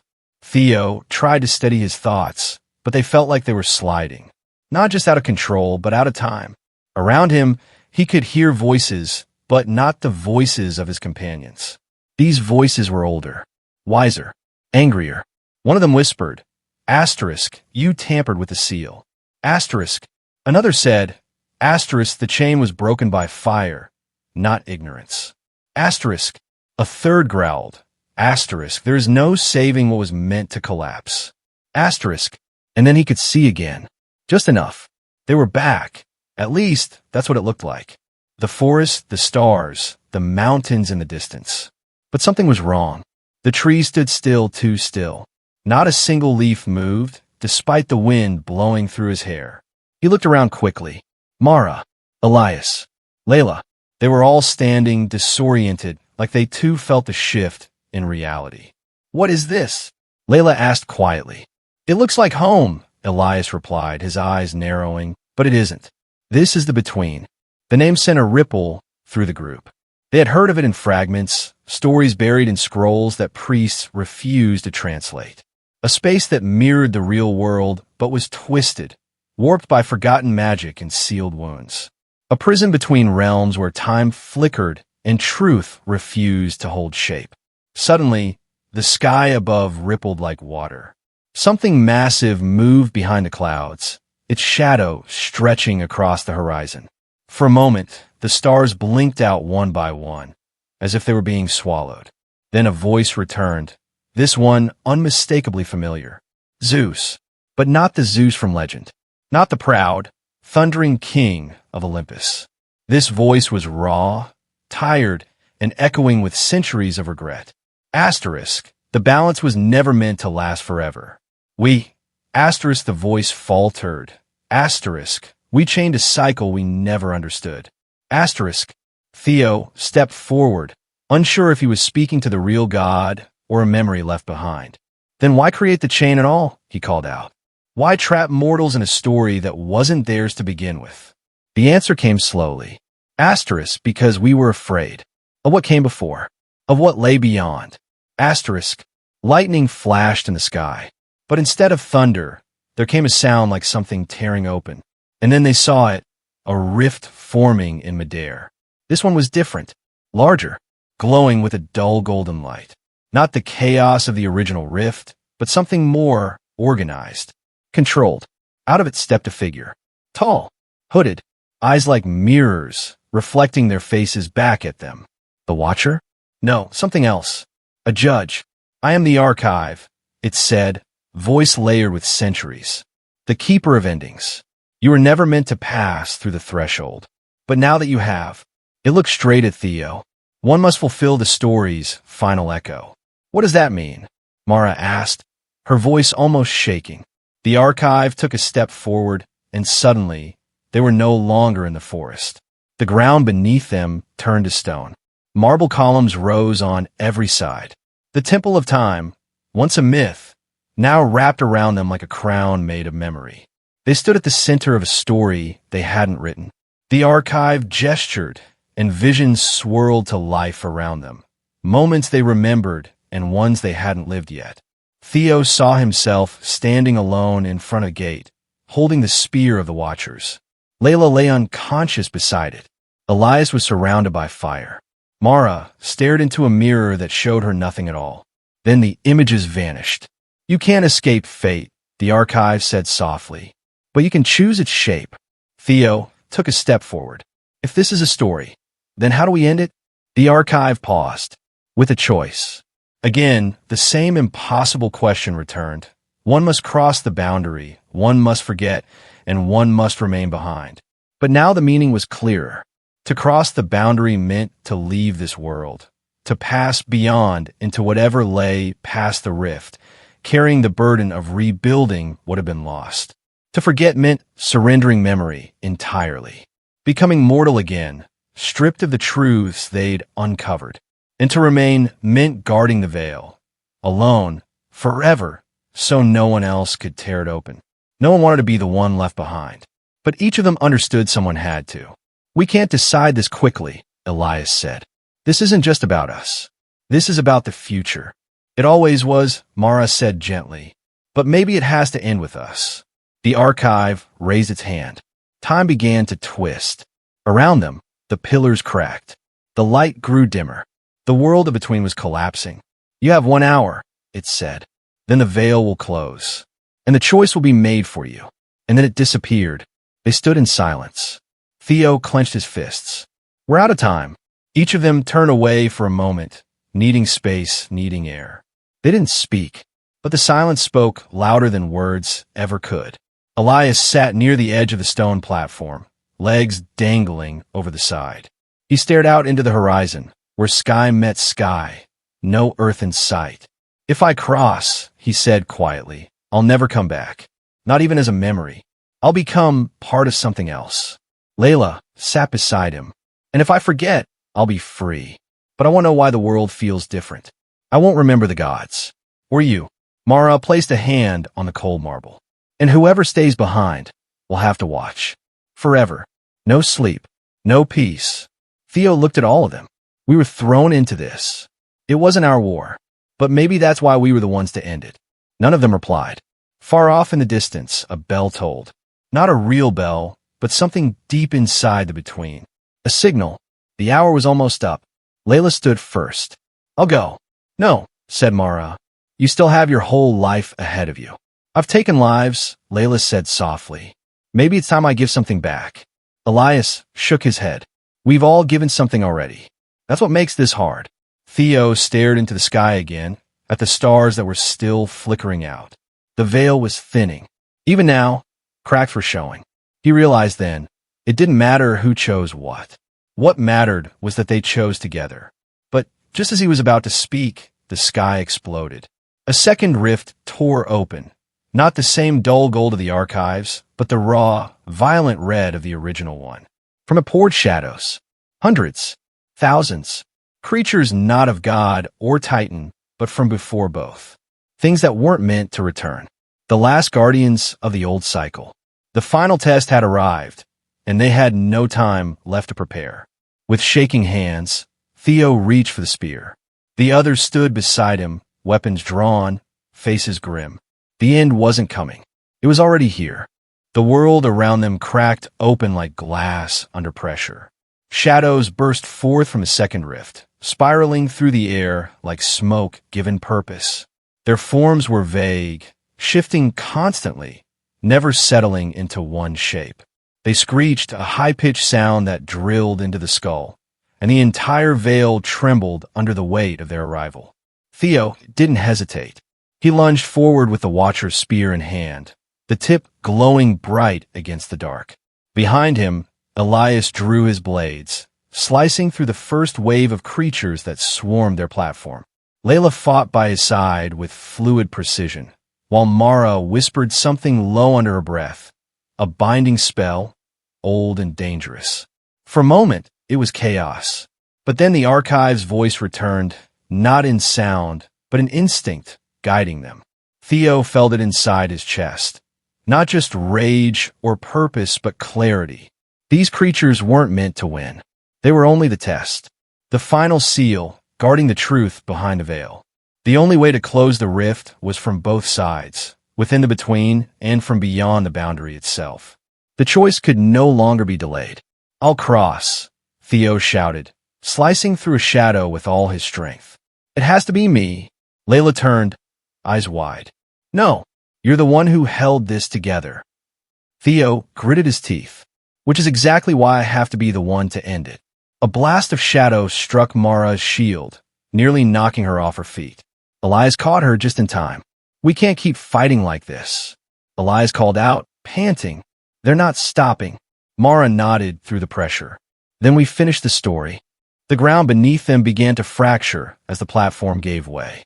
Theo took one final glance at his friends, the people who had become his family. "Promise me you'll live," he whispered. Without waiting for an answer, he ran toward the center of the rift. The light from the golden gate shimmered around him, and just before he crossed it, he turned back. Guard the veil. Remember us. Then he stepped through. The light swallowed him whole. In the same breath, the sky above shattered. The shadows screamed as if losing their anchor, and one by one, they were pulled back into the collapsing rift. The chaos gave way to silence. The between fell still. The archive appeared again, this time behind the three remaining. It is done, it said simply. Mara fell to her knees, exhausted, the last of her strength bleeding into the stone. Layla stood frozen, her sword still raised, but her arms trembling. Elias placed a hand on her shoulder. He did it, he said softly. He gave us a chance. The archive bowed its head. The cycle is broken. A new one begins. What happens to Theo? Layla asked. The archive was silent for a long moment. Then, he will become the first of the new watchers. Beyond the rift, the world will need guidance. He will offer it, though he may not remember who he once was. Layla clenched her jaw. Then he forgot, too? No, the archive said. He remembered long enough to make the choice. A wave of wind swept through the remains of the temple. The light of the rift faded, and just like that, the veil sealed itself once more. The between dissolved into a shimmer of dust, and the three remaining were standing in the forest again, back in their world. It was dawn. Birdsong returned, gentle and real. The trees swayed again. The rift was gone. They walked together in silence, making their way down the mountain path. No one spoke until they reached the base, where the village lights were just beginning to flicker on. The world had no idea what had happened. No one remembered the danger, except them. Mara returned to her post as guardian, though the post no longer carried the burden it once did. She stayed close to the veil's edge, not because she had to, but because she chose to. To honor Theo, Elias became a teacher, settling in a quiet town where he taught children about ancient myths and hidden truths, never revealing how much he truly knew. Some of his students would later write books, inspired by the tales he told. Layla disappeared for a while, traveled far across oceans through cities and deserts.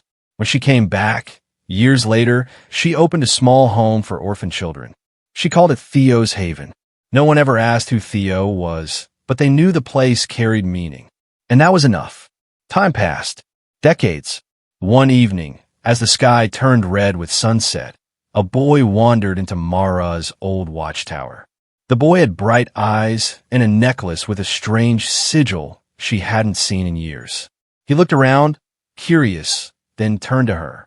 "Do you know what this symbol means?" he asked, pointing at the necklace. Mara's eyes widened. "Yes," she said quietly. "I do." She reached out, touched the sigil, and felt something stir, something old and familiar. It pulsed once like a heartbeat, Theo's heartbeat, or maybe just the echo of it. That night, she sat at the edge of the veil, the stars above bright and clear. She whispered a name into the air. The wind carried it upward, across the silence, beyond the veil. Somewhere far beyond, in a realm no mortal could name, a man looked up suddenly, hand over his chest, as if remembering something he never knew he'd forgotten. A name, a face, a promise. He smiled. The cycle was over, but the story lived on. The world had shifted. It was quieter now, wiser, as if the veil itself was watching gently, no longer trembling, no longer afraid. Peace didn't come with loud declarations or monuments. It came in the form of memory, in names whispered between trees, in stories passed around fires, in quiet actions that no one ever thanked, but everyone felt. And so, the rift that once threatened to tear the world apart became the reason it finally came together. That was the true legacy, and it would never be forgotten. The wind was different now. It wasn't just colder, it carried something with it. A hum beneath the rustling leaves, a soft tremor under the soles of your feet. The people who lived closest to the veil said they could feel it too, though none of them had the words to explain it. Only that something had changed. Again, deep in the old forests, where sunlight only barely touched the moss-covered earth, a girl walked alone with a satchel over her shoulder and a book clutched in one hand. Her name was Iris, and she'd grown up hearing rumors about the rift that once almost ended the world. Her grandmother called it a myth. Her teachers dismissed it as folklore. But Iris never quite believed them, because sometimes in her dreams, she saw places she'd never been, names she'd never heard, and a face. A young man standing in firelight, his eyes filled with both sorrow and strength. She didn't know his name, but he felt important. Iris had always felt like a piece of her was missing, a part of her that didn't fit into the simple village life everyone else seemed so content with. When she was little, she used to sneak out into the woods and press her hand to the stones at the edge of the old ruins, stones covered in strange carvings no one could translate. She told herself stories about them. Heroes and guardians, rifts and shadows, and a gate made of gold. Now 17, she still walked the same paths, still waited for the stones to whisper back. But this morning was different. The sun hadn't fully risen when she reached the clearing. Dew clung to the grass, and mist curled along the edges of the trees. And there, right where the circle of ruins met the center of the glade, something was glowing. She stepped closer, heart pounding, and saw it, a fragment of stone hovering a few inches above the ground. Light pulsed from its core, faint but steady. As she approached, her book fluttered open on its own, pages turning rapidly until stopping near the middle. The words on the page had changed. Remember the Watcher. She dropped to her knees. Theo, she whispered, not knowing how she knew his name. The stone flickered at the sound. She reached out, and as soon as her fingers brushed the surface, everything changed. A sudden rush of wind spiraled upward. The ground cracked beneath her, and the mist parted to reveal shapes, vague, dark, shifting figures lingering at the edge of the forest. Then a voice spoke, but not aloud. It begins again. The forest fell silent. The figures vanished, and the stone in her hand stopped glowing. From that moment forward, Iris knew things would never be the same. The dreams would come more frequently. The whispers in the trees would grow louder. The stories would no longer feel like stories. They would feel like memories. Elsewhere, miles from Iris's village, a stranger sat by a fire built near an old shrine. He wore a hood, his face half hidden in the flickering light, but his eyes burned gold beneath the shadow. He'd wandered for years, never quite remembering why, but always feeling drawn to certain places. Ancient places, forgotten places. Tonight, something pulled harder than usual. He reached into his coat and drew out a charm. Simple, circular, etched with the same sigil that Iris had seen on her book. It was warm. He closed his hand around it and looked toward the horizon. He didn't remember his name, but a voice inside him whispered, "You once walked the veil." And something else, a girl's voice. "Guard the veil. Remember us. Asterisk, asterisk." He stood, fire forgotten, and began walking. Far above them both, the archive stirred for the first time in years. The great mechanism turned, dust falling like stars from its ancient gears. Lights flared across its vaults, each one marking a path, a name, a ripple. A second cycle had begun, but this time, it wouldn't be limited to a few guardians. The veil was thinning across the world, and many would be called. Some would hear the whisper, some would deny it, but all would be affected. Shadows were returning, but not like before. This time they didn't come from beyond the rift. They were already here, in doubt, in division, in silence. But so were the echoes of those who had once stood strong. And one of them, perhaps the strongest, was starting to remember. The wind carried a name through the trees again, a name the world had buried, but the veil had not. Theo, of course. Here's the continuation of your story, flowing directly from the introduction. The next few days blurred for Iris.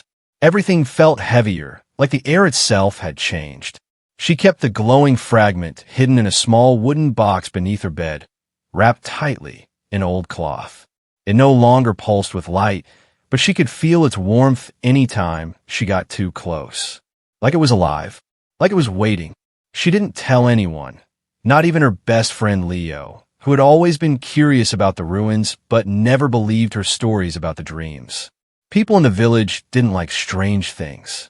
They liked crops that grew on time, rain that didn't flood the riverbanks, and quiet nights without too many stars. But Iris knew something was waking. She noticed the signs almost immediately. The birds no longer sang in the trees around the ruins. Animals that once crossed the paths near the glade had vanished. One morning, she found blackened patches of grass near the standing stones, as if fire had touched them but left no ash. And worst of all, the dreams had returned with such clarity it left her breathless. One in particular stayed with her. She was standing at the base of a staircase made of bone-white marble, stretching up into clouds that pulsed like thunder. At the top, Theo waited, not just as a boy or man, but something more. He looked older than she'd ever seen him in the dreams, and his eyes glowed faintly, not with warmth, but with fear. "Iris," he said, "don't trust the light. It remembers." She woke up shaking, heart racing, hands clutching the fragment under her pillow. By day, she tried to carry on like everything was normal. Her mother noticed the change in her behavior, asking gently if she was sick, but Iris only smiled and said she'd been reading too much again. Her father worked late in the fields and rarely noticed the way she slipped away just before dusk, heading into the woods with the satchel and the old book. That book, weathered, leather-bound, and filled with symbols no one could explain, had belonged to her grandmother once. But even her grandmother claimed she found it abandoned in the cellar of the village archive, buried beneath crumbling scrolls and farming ledgers. Iris had always felt a strange pull to it, and now, after the stone lit up and the page turned by itself, she was certain it wasn't just a book. It was a key. Each time she opened it now, the ink on some pages shimmered faintly, as though revealing something that had been hidden for a long time. Maps of forgotten places, lists of names she didn't recognize, and passages written in a language that seemed to shift every time she looked at it. She caught familiar words here and there: veil, watchers, balance, but the rest was tangled in phrases she could only grasp in fragments. One passage stood out, translated in the margins by someone long ago. "When the second rift begins, the first guardian shall forget his name.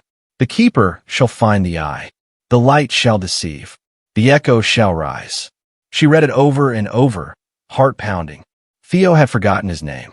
She had found the stone, whatever the eye was supposed to be, and that last part, "the light shall deceive." It echoed in her mind every time she thought about the glowing stone, about the warmth that didn't feel comforting anymore. It felt like a warning. One late afternoon, as the sun dipped low and painted the treetops gold, Iris sat in the glade again. This time, she wasn't alone.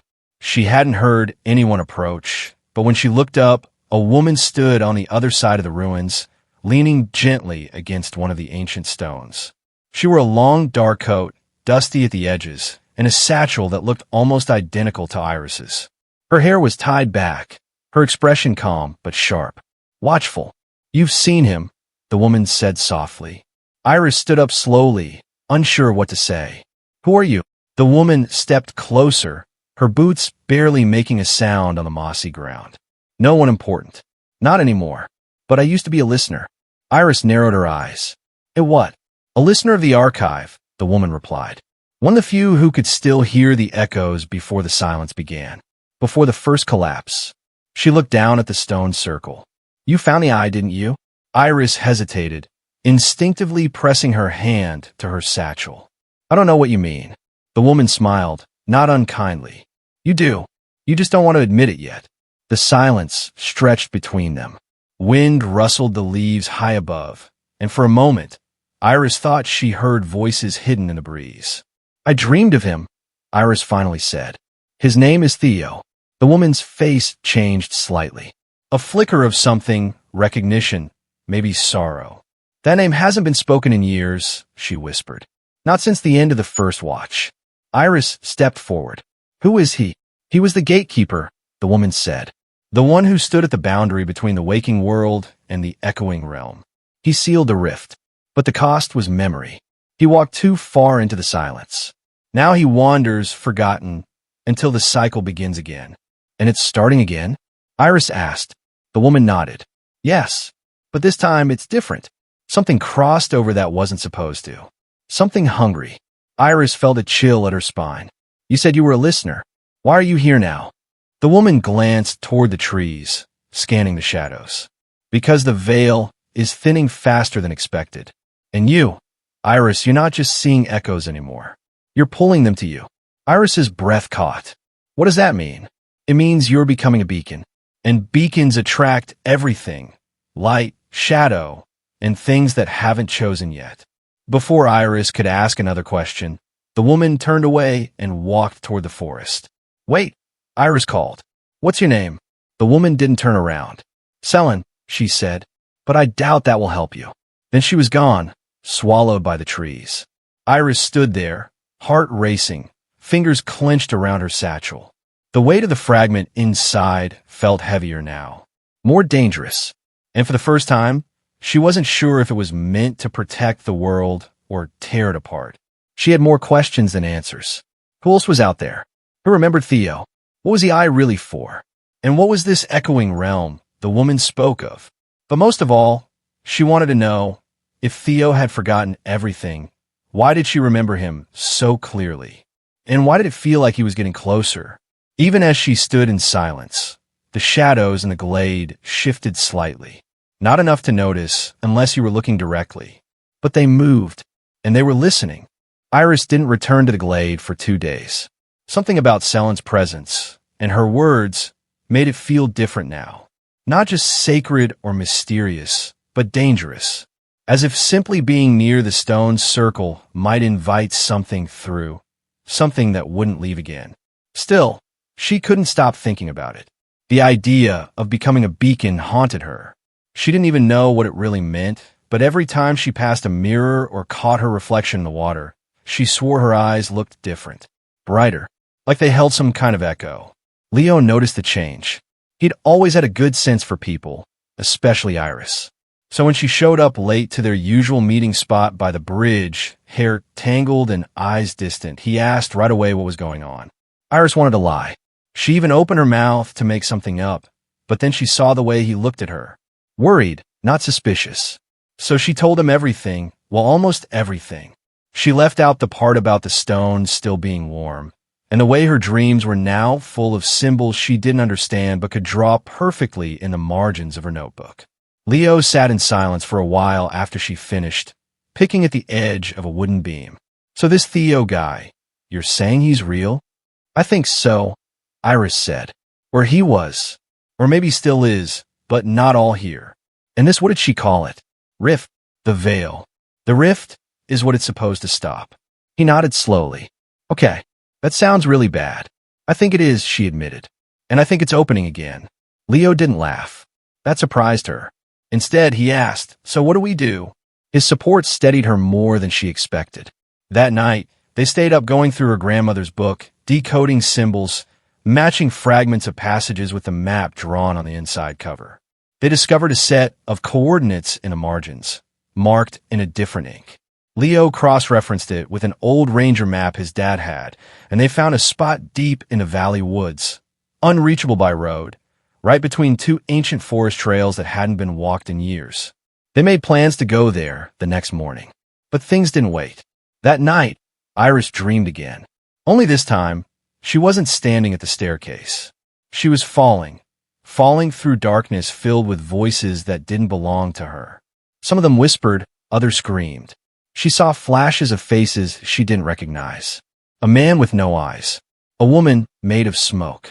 A child with a mouth full of teeth too sharp to be human. Then she hit water, cold, endless water, and something pulled her under. She woke up, gasping, hands shaking, the fragment glowing red beneath her bed. Outside, the wind had stopped. Not slowed, stopped. The air was perfectly still. That's when she knew something had crossed over. The next morning, the village woke to news of an accident. A hunter named Bram had gone missing. He was experienced, cautious, never ventured too far alone. They found his camp torn apart, his rifle untouched, but his footprints vanished mid-stride. No blood, no sign of struggle, just silence. Iris listened to the townsfolk whisper, and she knew he hadn't just disappeared. He'd been taken. Selin reappeared that evening. She found Iris and Leo near the edge of the woods, both carrying their gear and ready to hike toward the hidden valley. You're too late, Selene said without greeting. They've started moving. Who? Iris asked. The hollow, Selene answered. Not fully formed yet, but they're seeping through. The rift isn't open wide. Not yet, but the balance is off. They're sensing you. Sensing the eye. Iris reached for her satchel instinctively. What are they? Memory eaters. Emotion mimics. They take form by pulling from whatever you fear most. They're clever, and they're fast. Selene looked at Leo. And they're drawn to anyone close to a beacon. You said I was becoming a beacon, Iris said. Why? Selene hesitated, then crouched, drawing a symbol into the dirt with her finger. There are 4 anchors in this realm. Light, shadow, echo, and memory. When one weakens, another strengthens. Most people drift between them. But some, very few, get marked. Beacons are like magnets. They light up on the other side. Draw things through. Your dreams, your connection to Theo, that's part of it. But the eye changed something too. It wasn't supposed to wake yet. Leo frowned. So what happens if the rift opens all the way? Everything that was sealed away comes back, Selene said. Not just the hollow. The watchers. The failed keepers. The ones who tried to rewrite time and lost themselves in it. And Theo? Iris asked quietly. Selene looked away. If we don't stop it, he might be the first they claim. They set out together, the 3 of them, heading into the woods with only the sound of boots crunching leaves. As they walked deeper into the forgotten trail, Iris felt the trees closing in. Not physically, but like they were watching, observing. Selene moved with ease, even though she carried no map. She seemed to know where she was going, guided by instinct or something deeper. Halfway through the hike, Leo stopped. Do you hear that? Iris listened. At first, there was only birdsong. Then nothing. Not silence. The absence of everything. The kind of nothing that made your ears ring. Selene raised a hand, signaling for them to crouch. They're close, she whispered. Shadows moved between the trees. Not fast, almost lazy, but they had shape. Iris held her breath, watching as a figure stepped out into the trail. It looked human, almost. A young girl, no older than 10. Dressed in a white dress, barefoot, hair matted. She stared directly at Iris. Don't speak, Selene hissed. It's not real. The girl smiled. You left me, she said. The voice was wrong. Flat, distant, like it was coming from behind a wall. You promised you'd come back. Iris felt something twist in her chest. The girl's face began to change, her features flickering like candlelight, shifting between strangers and familiar faces. Her mother. Her grandmother, Theo. Then the eyes turned completely black. Selene raised her hand and whispered a word Iris didn't catch. The air shimmered, and the girl blinked out of existence like smoke. That was a scout, Selene said, standing. The deeper we go, the more real they become. Keep your minds clear. Don't hold on to grief. That's how they get in. By the time they reached the clearing marked on the map, the sun had begun to dip. The light stretched long and gold across the grass, and at the center of the valley was a structure Iris hadn't expected to find. A ruined stone tower, half sunken into the earth, with strange symbols etched into its walls. This was one of the old gates, Selene said. The first keeper sealed it after the war. But it's bleeding again. Iris stepped forward, the fragment in her bag, now vibrating softly. We'll make camp, Selene said. Tonight, we wait. If they come, we hold the line. And tomorrow, she looked up at the tower. Tomorrow we go in. Iris didn't sleep that night. Neither did Leo. They sat with their backs to the fire, eyes on the shadows, listening to the whispers just beyond the trees. Not words. Not yet. But they were getting closer. And deep below the ruined tower, something stirred. The wind shifted just after midnight. Not a breeze, but a sudden pressure, like the air itself had turned heavier, pressing against the skin, thick and full of warning. Leo sat up straight, his hand already moving to grip the handle of the lantern. Iris was already awake, staring into the trees beyond the edge of the firelight. Something was moving in the dark again. This time it wasn't watching. It was circling. Selene stood slowly, brushing ash from her coat. They're testing the barrier, she said quietly, voice like gravel. They know we're close. From the forest came a sound that didn't belong, branches cracking without wind, footsteps where no person walked, whispers layered so thick they overlapped like waves. Iris's hands trembled, and she dug in her bag to grab the fragment. The moment her fingers touched it, it pulsed, warm and alive. "They feel it," Selin muttered. "You're drawing them." "I didn't mean to," Iris whispered. "It doesn't matter anymore. It's awake now." A scream tore through the forest. Not human, not animal. Something in between, long, desperate, broken at the end. Leo's face went pale. That sounded like it came from the tower. Iris turned toward it. The stone silhouette rose from the ground like an ancient sentinel, black against the night. It didn't look welcoming. It looked hollowed out, like something had crawled through its center and never left. The symbols along its walls glowed faintly now, barely visible from where they stood. Selin's eyes narrowed. "It's a signal," she said. "The gate is thinning." That scream was a warning. The fire sputtered, then flared. The trees bent, as if something large passed through them, without touching a single branch. A low rumble echoed underfoot, like a drumbeat from deep underground. Then something stepped into the firelight. It had no face, no features, just the rough shape of a man covered in shadow and ash. Its body flickered, stuttering in and out of sight like a broken film. It raised one arm, longer than it should be, and pointed at Iris. Selin shoved her aside. "Don't meet its eyes." "I can't see its eyes," Iris breathed. "That's worse." Leo drew his pocket blade. It was a simple thing, more symbolic than practical, but the creature flinched as the blade caught the firelight. It recoiled, twisting as if in pain, and let out a sound that split the air like glass shattering. Then it vanished into the dark. More followed, figures flickering in and out, some tall, some hunched, all wrong in ways the mind couldn't quite hold. Some whispered, others screamed.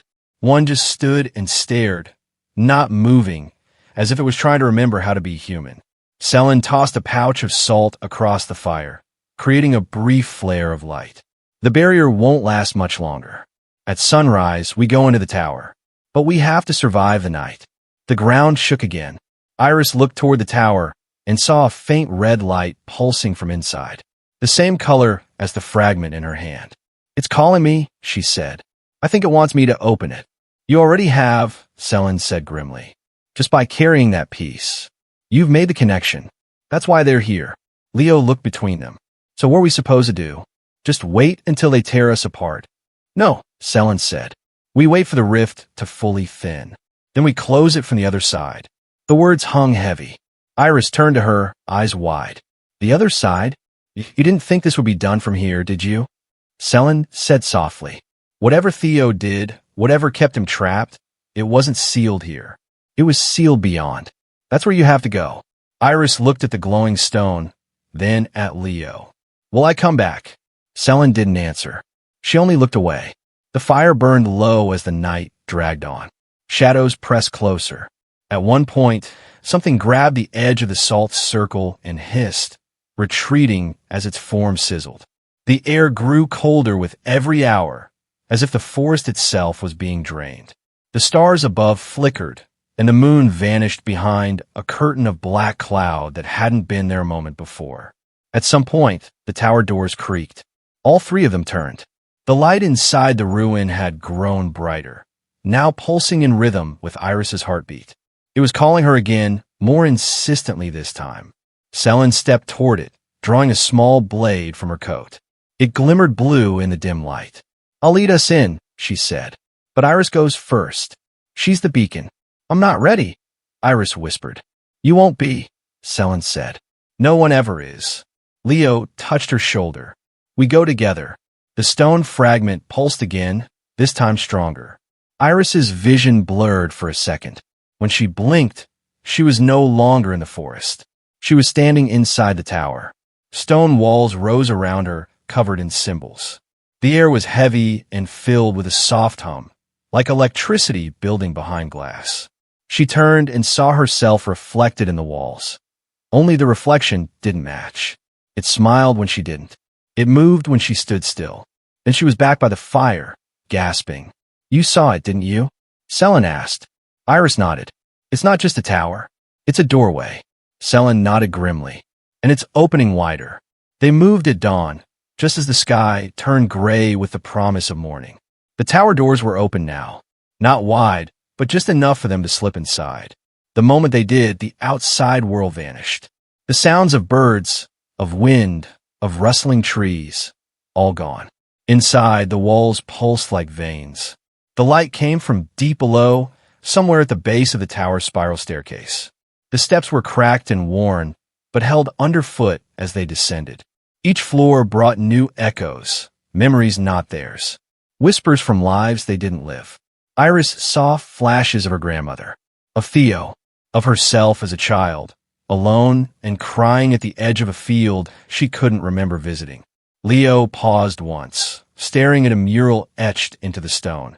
A mural of 3 figures, their faces blurred, standing at the edge of a burning world.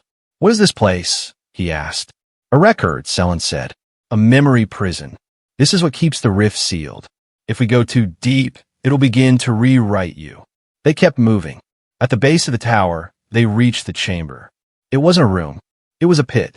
Circular. Wide. And at the center was a mirror. Massive, suspended over nothing, its surface rippling like water. "That's it," Selin said. "The rift." Iris felt her knees weaken. The mirror called to her with a voice that wasn't sound. It whispered to her bones. And somewhere in its reflection, she saw Theo. He was waiting. Selin turned to her. "This is the final threshold. Once we step through, there's no turning back. Whatever waits on the other side will try to stop you. You have to hold the memory of who you are. Don't forget, not even for a second." The mirror shimmered. Iris stepped closer. Behind her, Leo reached out and grabbed her hand. They stepped forward together, and the rift opened. The moment they stepped through the mirror, the air changed. It didn't just feel colder, it felt wrong. The kind of wrong that made your skin crawl without knowing why. The other side of the rift wasn't a reflection of their world. It was a broken version of it. The trees were taller but hollow. The sky was a bruised gray, thick with swirling clouds that moved without wind. The ground beneath them pulsed like it had a heartbeat of its own. Iris stumbled as her foot sank slightly into the soil. It wasn't earth, it was ash. All around them, strange ruins stretched across the horizon, not made of stone, but bone-white material that hummed quietly. And in the distance, the same tower they had just entered stood again, twisted and leaning, its surface shifting like it couldn't decide what shape to hold. But what made Iris stop was what she saw just outside its base. Theo. He was standing there, unchanged, untouched by the place around him. He looked older than she remembered, worn down by something far beyond time. But it was him. No illusions. No tricks. "Iris," he said, voice carried through the rift like a breeze cutting through silence. "You weren't supposed to come here." She took a step forward, tears stinging her eyes. "I had to. You disappeared. You left us." Theo's eyes darkened. "I didn't leave. I was taken." Selin raised her hand to stop Iris from moving any closer. "It's not him," she said under her breath. It's not only him." Theo tilted his head. "You brought the fragment, didn't you?" Iris felt it pulsing in her coat pocket. It had grown warmer, too warm. The color inside it flickered now, not red but a deep, dangerous violet. "What's happening?" Leo's voice was low and tense. "Why does he want it so badly?" Theo, or the thing that wore his shape, smiled, and for a split second his face shifted. Just a flicker, but it was enough. There were eyes beneath his skin. Something else looked out through him. "It's not a gate," Selin said suddenly. "It's a trap." Iris froze. "What?" "This whole place. It wasn't built to seal the rift. It is the rift. And you brought the one thing that could unlock it." Before she could react, the ground cracked. A jagged line split across the dirt, glowing from beneath with that same violet energy. The air trembled. The ruins around them began to shake. Theo's body twitched as if something inside him was trying to tear free. "I needed you here," it whispered. "You're the last key." Leo pulled Iris back just as a violent wave of heat burst from the fracture in the ground. A shape emerged from it. Not a creature, but something worse. A memory made real. It looked like Iris's mother, but with eyes like fire and skin like smoke. It called her name in her mother's voice, each syllable dripping with hunger. Selin pushed forward, blade drawn. Don't believe anything you see here. It's not your family. It's not your friend. It's the rift learning your grief. The shadow form moved fast. Leo swung his blade, barely clipping it, but even that seemed to slow the thing. It screeched, retreating into the mist. Theo, if it was still him, fell to his knees. I try to keep it sealed, he said, but it changes you. Every hour I stayed, it fed on me. The only way to contain it now, is for someone to take my place. Selin stared at him. That's what happened to the others, isn't it? The lost ones. They didn't die. They became part of the rift. I kept it dormant, Theo said, by remembering who I was. But now it's awake again. Iris backed away slowly. If we leave, will it follow? It already has, Theo said, eyes full of regret. It's touching your world. The barrier is gone. You didn't cross through the rift. You brought it with you. Silence fell. The full weight of his words settled on their shoulders. Outside, the sky darkened even more. Something massive shifted in the clouds, too large to see clearly. A shadow passing overhead without wings or form, just pressure. The rift wasn't a location. It was spreading. Selin turned to Iris. There's one way left. We go deeper. Leo looked horrified. Deeper? Into that. Yes, Selin said. Every level you pass strips away more of who you are. But if you make it to the center, you can reforge the seal. Reset the memory. Make the rift forget. But what if it forgets me too? Iris asked quietly. Selin didn't answer. In the distance, more figures were emerging. Not people. Not entirely. Twisted shapes that looked familiar. Teachers, neighbors, people long dead. But each one stretched and hollow, eyes empty, voices repeating things they'd said long ago. Echoes made into weapons. The group ran. Through the ruins, beneath the broken tower, into the spiraling tunnel beneath the surface. Each step downward felt like losing time. Iris remembered her brother's birthday, then forgot it. Leo forgot the name of his favorite song. Selin hesitated for one heartbeat too long. Then her eyes turned sharp again. She bit her tongue hard enough to bleed, muttering names under her breath to stay grounded.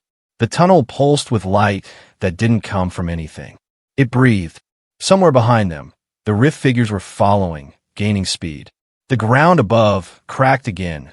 Soon, there would be no difference between this world and the one they left. As they reached a massive door deep in the tunnel, Iris stopped. I can feel it, she whispered. The core. The truth. It's behind this door. The fragment in her coat turned to dust. The door opened, and on the other side stood Iris. An older version. Worn down, tired but alive. You made it, she said softly. But not all of you will leave. Behind her, the rift whispered, and everything began to shake. The tunnel behind them collapsed with a thundering roar. Dust choked the air, and the echoes of the rift's voices rose higher, closer, clawing at the edges of their minds. Leo gritted his teeth and shielded his face, while Selin took a protective stance in front of Iris, who was frozen, staring at the older version of herself standing just beyond the strange door. The older Iris stepped forward slowly, her boots making no sound on the stone floor. I've been here for years. I've seen this moment play out 1,000 times. Every time, someone different makes it. Sometimes none of you do. Sometimes just me. Selin narrowed her eyes. You're from the future? I'm from a future, older Iris corrected gently. The rift doesn't exist in a straight line. It loops. It rewrites. But every version ends here, at this door. Behind her, the room pulsed with a low, humming energy. It wasn't like anything they had felt before. It wasn't threatening. It felt like memory, layered, warm, and heartbreaking. Younger Iris finally spoke. Why? Why show me this? Why bring us all here? Older Iris's expression faltered for a second, because it's not about stopping it anymore. It's about choosing what remains. The rift wasn't just a tear in space. It was a mirror. It didn't just mimic their fears and loved ones. It collected them, archived them, twisted them. And at the core, there wasn't a monster. There was a decision. I tried to fight it once, older Iris said. Try to destroy the core. I thought it was evil, but it's not. It's hungry and lonely. It was made to store memories, but something went wrong. It lost its guardians. It started pulling in everything. Leo stepped forward, his voice quiet. So what do we do? You make a choice, she said. To stay or to leave. Selin scoffed. That's the big answer? That's the plan? You don't understand, older Iris said. The one who stays becomes the anchor. They remain behind, tied to the rift so it doesn't spread. Their memories power the seal. The others forget, go home, live, and never remember what they saved. Silence. Iris stared at her older self. And you chose to stay? She nodded. This version of me did. Selin glanced at the room behind the older Iris. She could see flickers, visions dancing in the air like reflections in water. A birthday party, a train station, a quiet moment in a library. These were memories lived, loved, lost, and all preserved in this place. There was beauty here, but also danger. If too much was fed into the rift, it began to reach back. Suddenly, the rift trembled again. The twisted figures from above were finding their way down. Whispers of the outside world were echoing louder. The wall behind them started to blur, melting into something transparent. We don't have much time, older Iris said. Leo stepped up beside young Iris. It can't be you again. It shouldn't be you again. There has to be another way. There isn't, she said sadly. We've tried them all. Then I'll do it, Leo said. Iris's eyes widened. No. Why not? He said, smiling softly. I've lived long enough trying to run for myself. Maybe staying behind, anchoring something bigger than me. Maybe that's how I make peace. Older Iris shook her head. The rift won't accept you. Why not? Because it already chose her. The fragment, when it shattered, it marked her. She's part of the system now. You can't replace her. You can only carry her out, or let her stay. The tension in the air thickened. Selin stepped forward. There has to be a third way. We combine memories. Divide the burden. Older Iris looked skeptical. It's never worked before. Maybe we've never tried it the right way, Selin replied.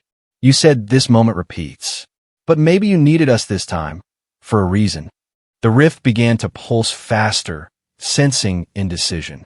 It reached out, tentacles of memory slipping into their thoughts, showing them flashes of what they would lose. Iris saw herself older, happier, in a sunlit garden with people she didn't yet know. Leo saw a beach, quiet, peaceful, with a child on his shoulders. Selin saw a name she thought she'd forgotten whispered into her ear in a dream. The room shuddered. Older Iris turned to her younger self. You have to choose. You could try Selin's idea. But if you hesitate too long, the rift consumes us all. Iris looked at them, at Selin, Leo, her older self. Then she closed her eyes and took a deep breath. I'll do it, she whispered. But I want both of you to help. I want to share it, memories, pain, all of it. Maybe we can teach the rift something different this time. Older Iris stepped back, then stepped into the memory pool. The chamber opened. Light, soft and golden, rose from the center of the room. It wasn't like the violet rift energy. It was calm, gentle. It asked nothing. It just waited. One by one, they stepped in. The air shimmered. The room quieted, and the rift paused. It was listening. Selin gripped Iris's hand. Tell it something true. I was afraid, Iris said softly. When Theo disappeared, I thought I'd never see anything clearly again. Leo added, I thought I wasn't enough, that I didn't matter. Selin's voice was steady. I thought revenge would fix what I lost. I was wrong. And in that moment, something changed. The rift responded, not with fire, not with shadows, but with stillness. The memories floating in the room stopped flickering. The tower above grew silent. And somewhere deep inside the rift's pulse, there was warmth. Older Iris smiled. This is new. Then the walls began to crack. Not violently, but like an old house finally letting go of a long-held breath. The rift was releasing them. Iris opened her eyes and found herself standing at the edge of a cliff, the sun rising in the distance. No ruins, no shadows, no echoes. Beside her stood Leo and Selin. No older Iris, no rift. It was over, or so it seemed. The warmth of the rising sun kissed Iris's face, and for the first time in what felt like years, the air felt real, fresh, unburdened. She stood with Leo and Selene on a high cliff above an open valley, watching the golden light flood the land below. The rift was gone, or at least it had finally stopped whispering in her mind. Everything was quiet, but something didn't feel right. Leo took a few steps forward and crouched near the edge, scanning the horizon. I don't see the tower, or the path we came in on. Selene's brow furrowed. Where even are we? This doesn't look like home. It doesn't look like anywhere I've seen. Iris turned slowly. Behind them, there was nothing. No trees, no ruins, no trace of the memory pool they had stood in just moments ago. The whole world felt like a blank canvas touched by morning light. It was beautiful, but too clean, too deliberate. Then Iris noticed something strange. A low hum, barely audible, pulsing faintly beneath the breeze. She looked down at her hand. A thin shimmer of light flickered across her skin, faint, like a memory trying to settle into place. Leo noticed it too. What is that? Before Iris could answer, a figure stepped from a mist behind them. Her breath caught in her throat. It was Theo. He looked the same as the day he vanished. Tousled hair, dark eyes, that nervous half-smile he always gave when he wasn't sure if he was welcome. He raised a hand slowly, almost as if afraid to spook them. Iris. She blinked hard. Theo? Is it really you? It's me, he said softly. But I don't have long. You weren't supposed to remember me. Selene stiffened. What do you mean? Theo's expression turned heavy. When I disappeared into the rift, I didn't die. I was rewritten. I became part of the anchor that held it together. That's what the rift does. It doesn't destroy. It reshapes, preserves. And when you three shared your memories, something fractured. Leo stepped forward. We thought we fixed it. You did, Theo said, but only for yourselves. You found peace. You were meant to forget everything. That was the deal. One stays. The others go home. But your memories were too strong. You shared too much. Now, the rift is changing again. It's learning. Selene crossed her arms. So what does that mean?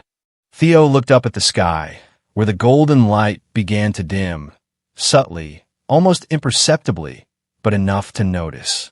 It means the rift isn't gone. It's just quieter, waiting, watching. Iris felt her heart pound faster. Then why are we here? Why show us this? Because it chose you, Theo said, locking eyes with her. Not to anchor it, not to seal it, but to guide it. Leo stepped back. Hold on. We're not doing this again. We fought our way out. We gave everything. You changed it, Theo replied gently. You gave it something it never had. Choice. Now it wants more. It wants to understand. And it's using this to learn. Selene looked around at the still perfect landscape. This isn't real, is it? It's real enough, Theo said. It's a version of the world. One where you are free. Where the pain is distant. Where you all survived. But it's a simulation. A mirror. The rift's way of asking, what if? Iris felt a chill run down her spine. So we're still inside it? Theo nodded. The moment you stepped into that memory pool, you became part of its core. It let you walk freely only because it wants to understand what you'll do next. You created peace, but peace without truth. Leo rubbed his temples. So what are you saying? We need to destroy it now? Finish what we started? Theo shook his head. No, I'm saying you need to choose again. You can stay here, live this life clean and safe. Never remember the rift. Never feel the pain. Or you can wake up. Remember everything. Take responsibility for what it's becoming. Iris looked at him, eyes wide. And if we choose to wake up, Theo's voice dropped. Then you guide it. You don't fight it. You teach it. You help it understand memory, emotion, time. You become its new core. Selene exhaled sharply. That's not a choice. That's a trap. It's not, he said, almost pleading. It's a chance to keep it from becoming a weapon. Or worse, from spreading. Leo turned to Iris. It wants you, Iris. It always has. The rest of us, we were just part of your path to this moment. Iris stared at her feet, at the light flickering under her skin again. She felt it now, not a threat, not fear, but responsibility. The rift had changed her, and she had changed it. Finally, she looked up. If I say yes, what happens to you? Theo smiled. Then maybe I stop being a shadow. Maybe I get to remember who I was, not just what the rift made me. She reached out and took his hand.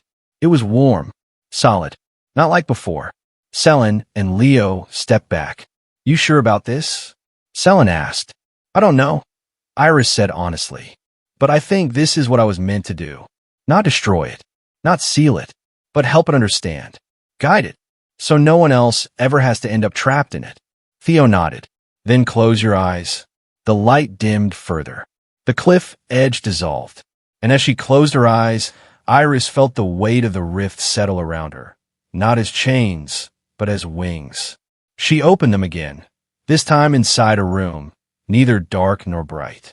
Walls of moving memory surrounded her, and in the center, a soft heartbeat pulsed. She was the core now, but this time, it wasn't about isolation. It was about guidance. Outside, in the real world, Leo and Selin awoke on the forest floor, the old ruins behind them now quiet, moss-covered, forgotten. They remembered everything.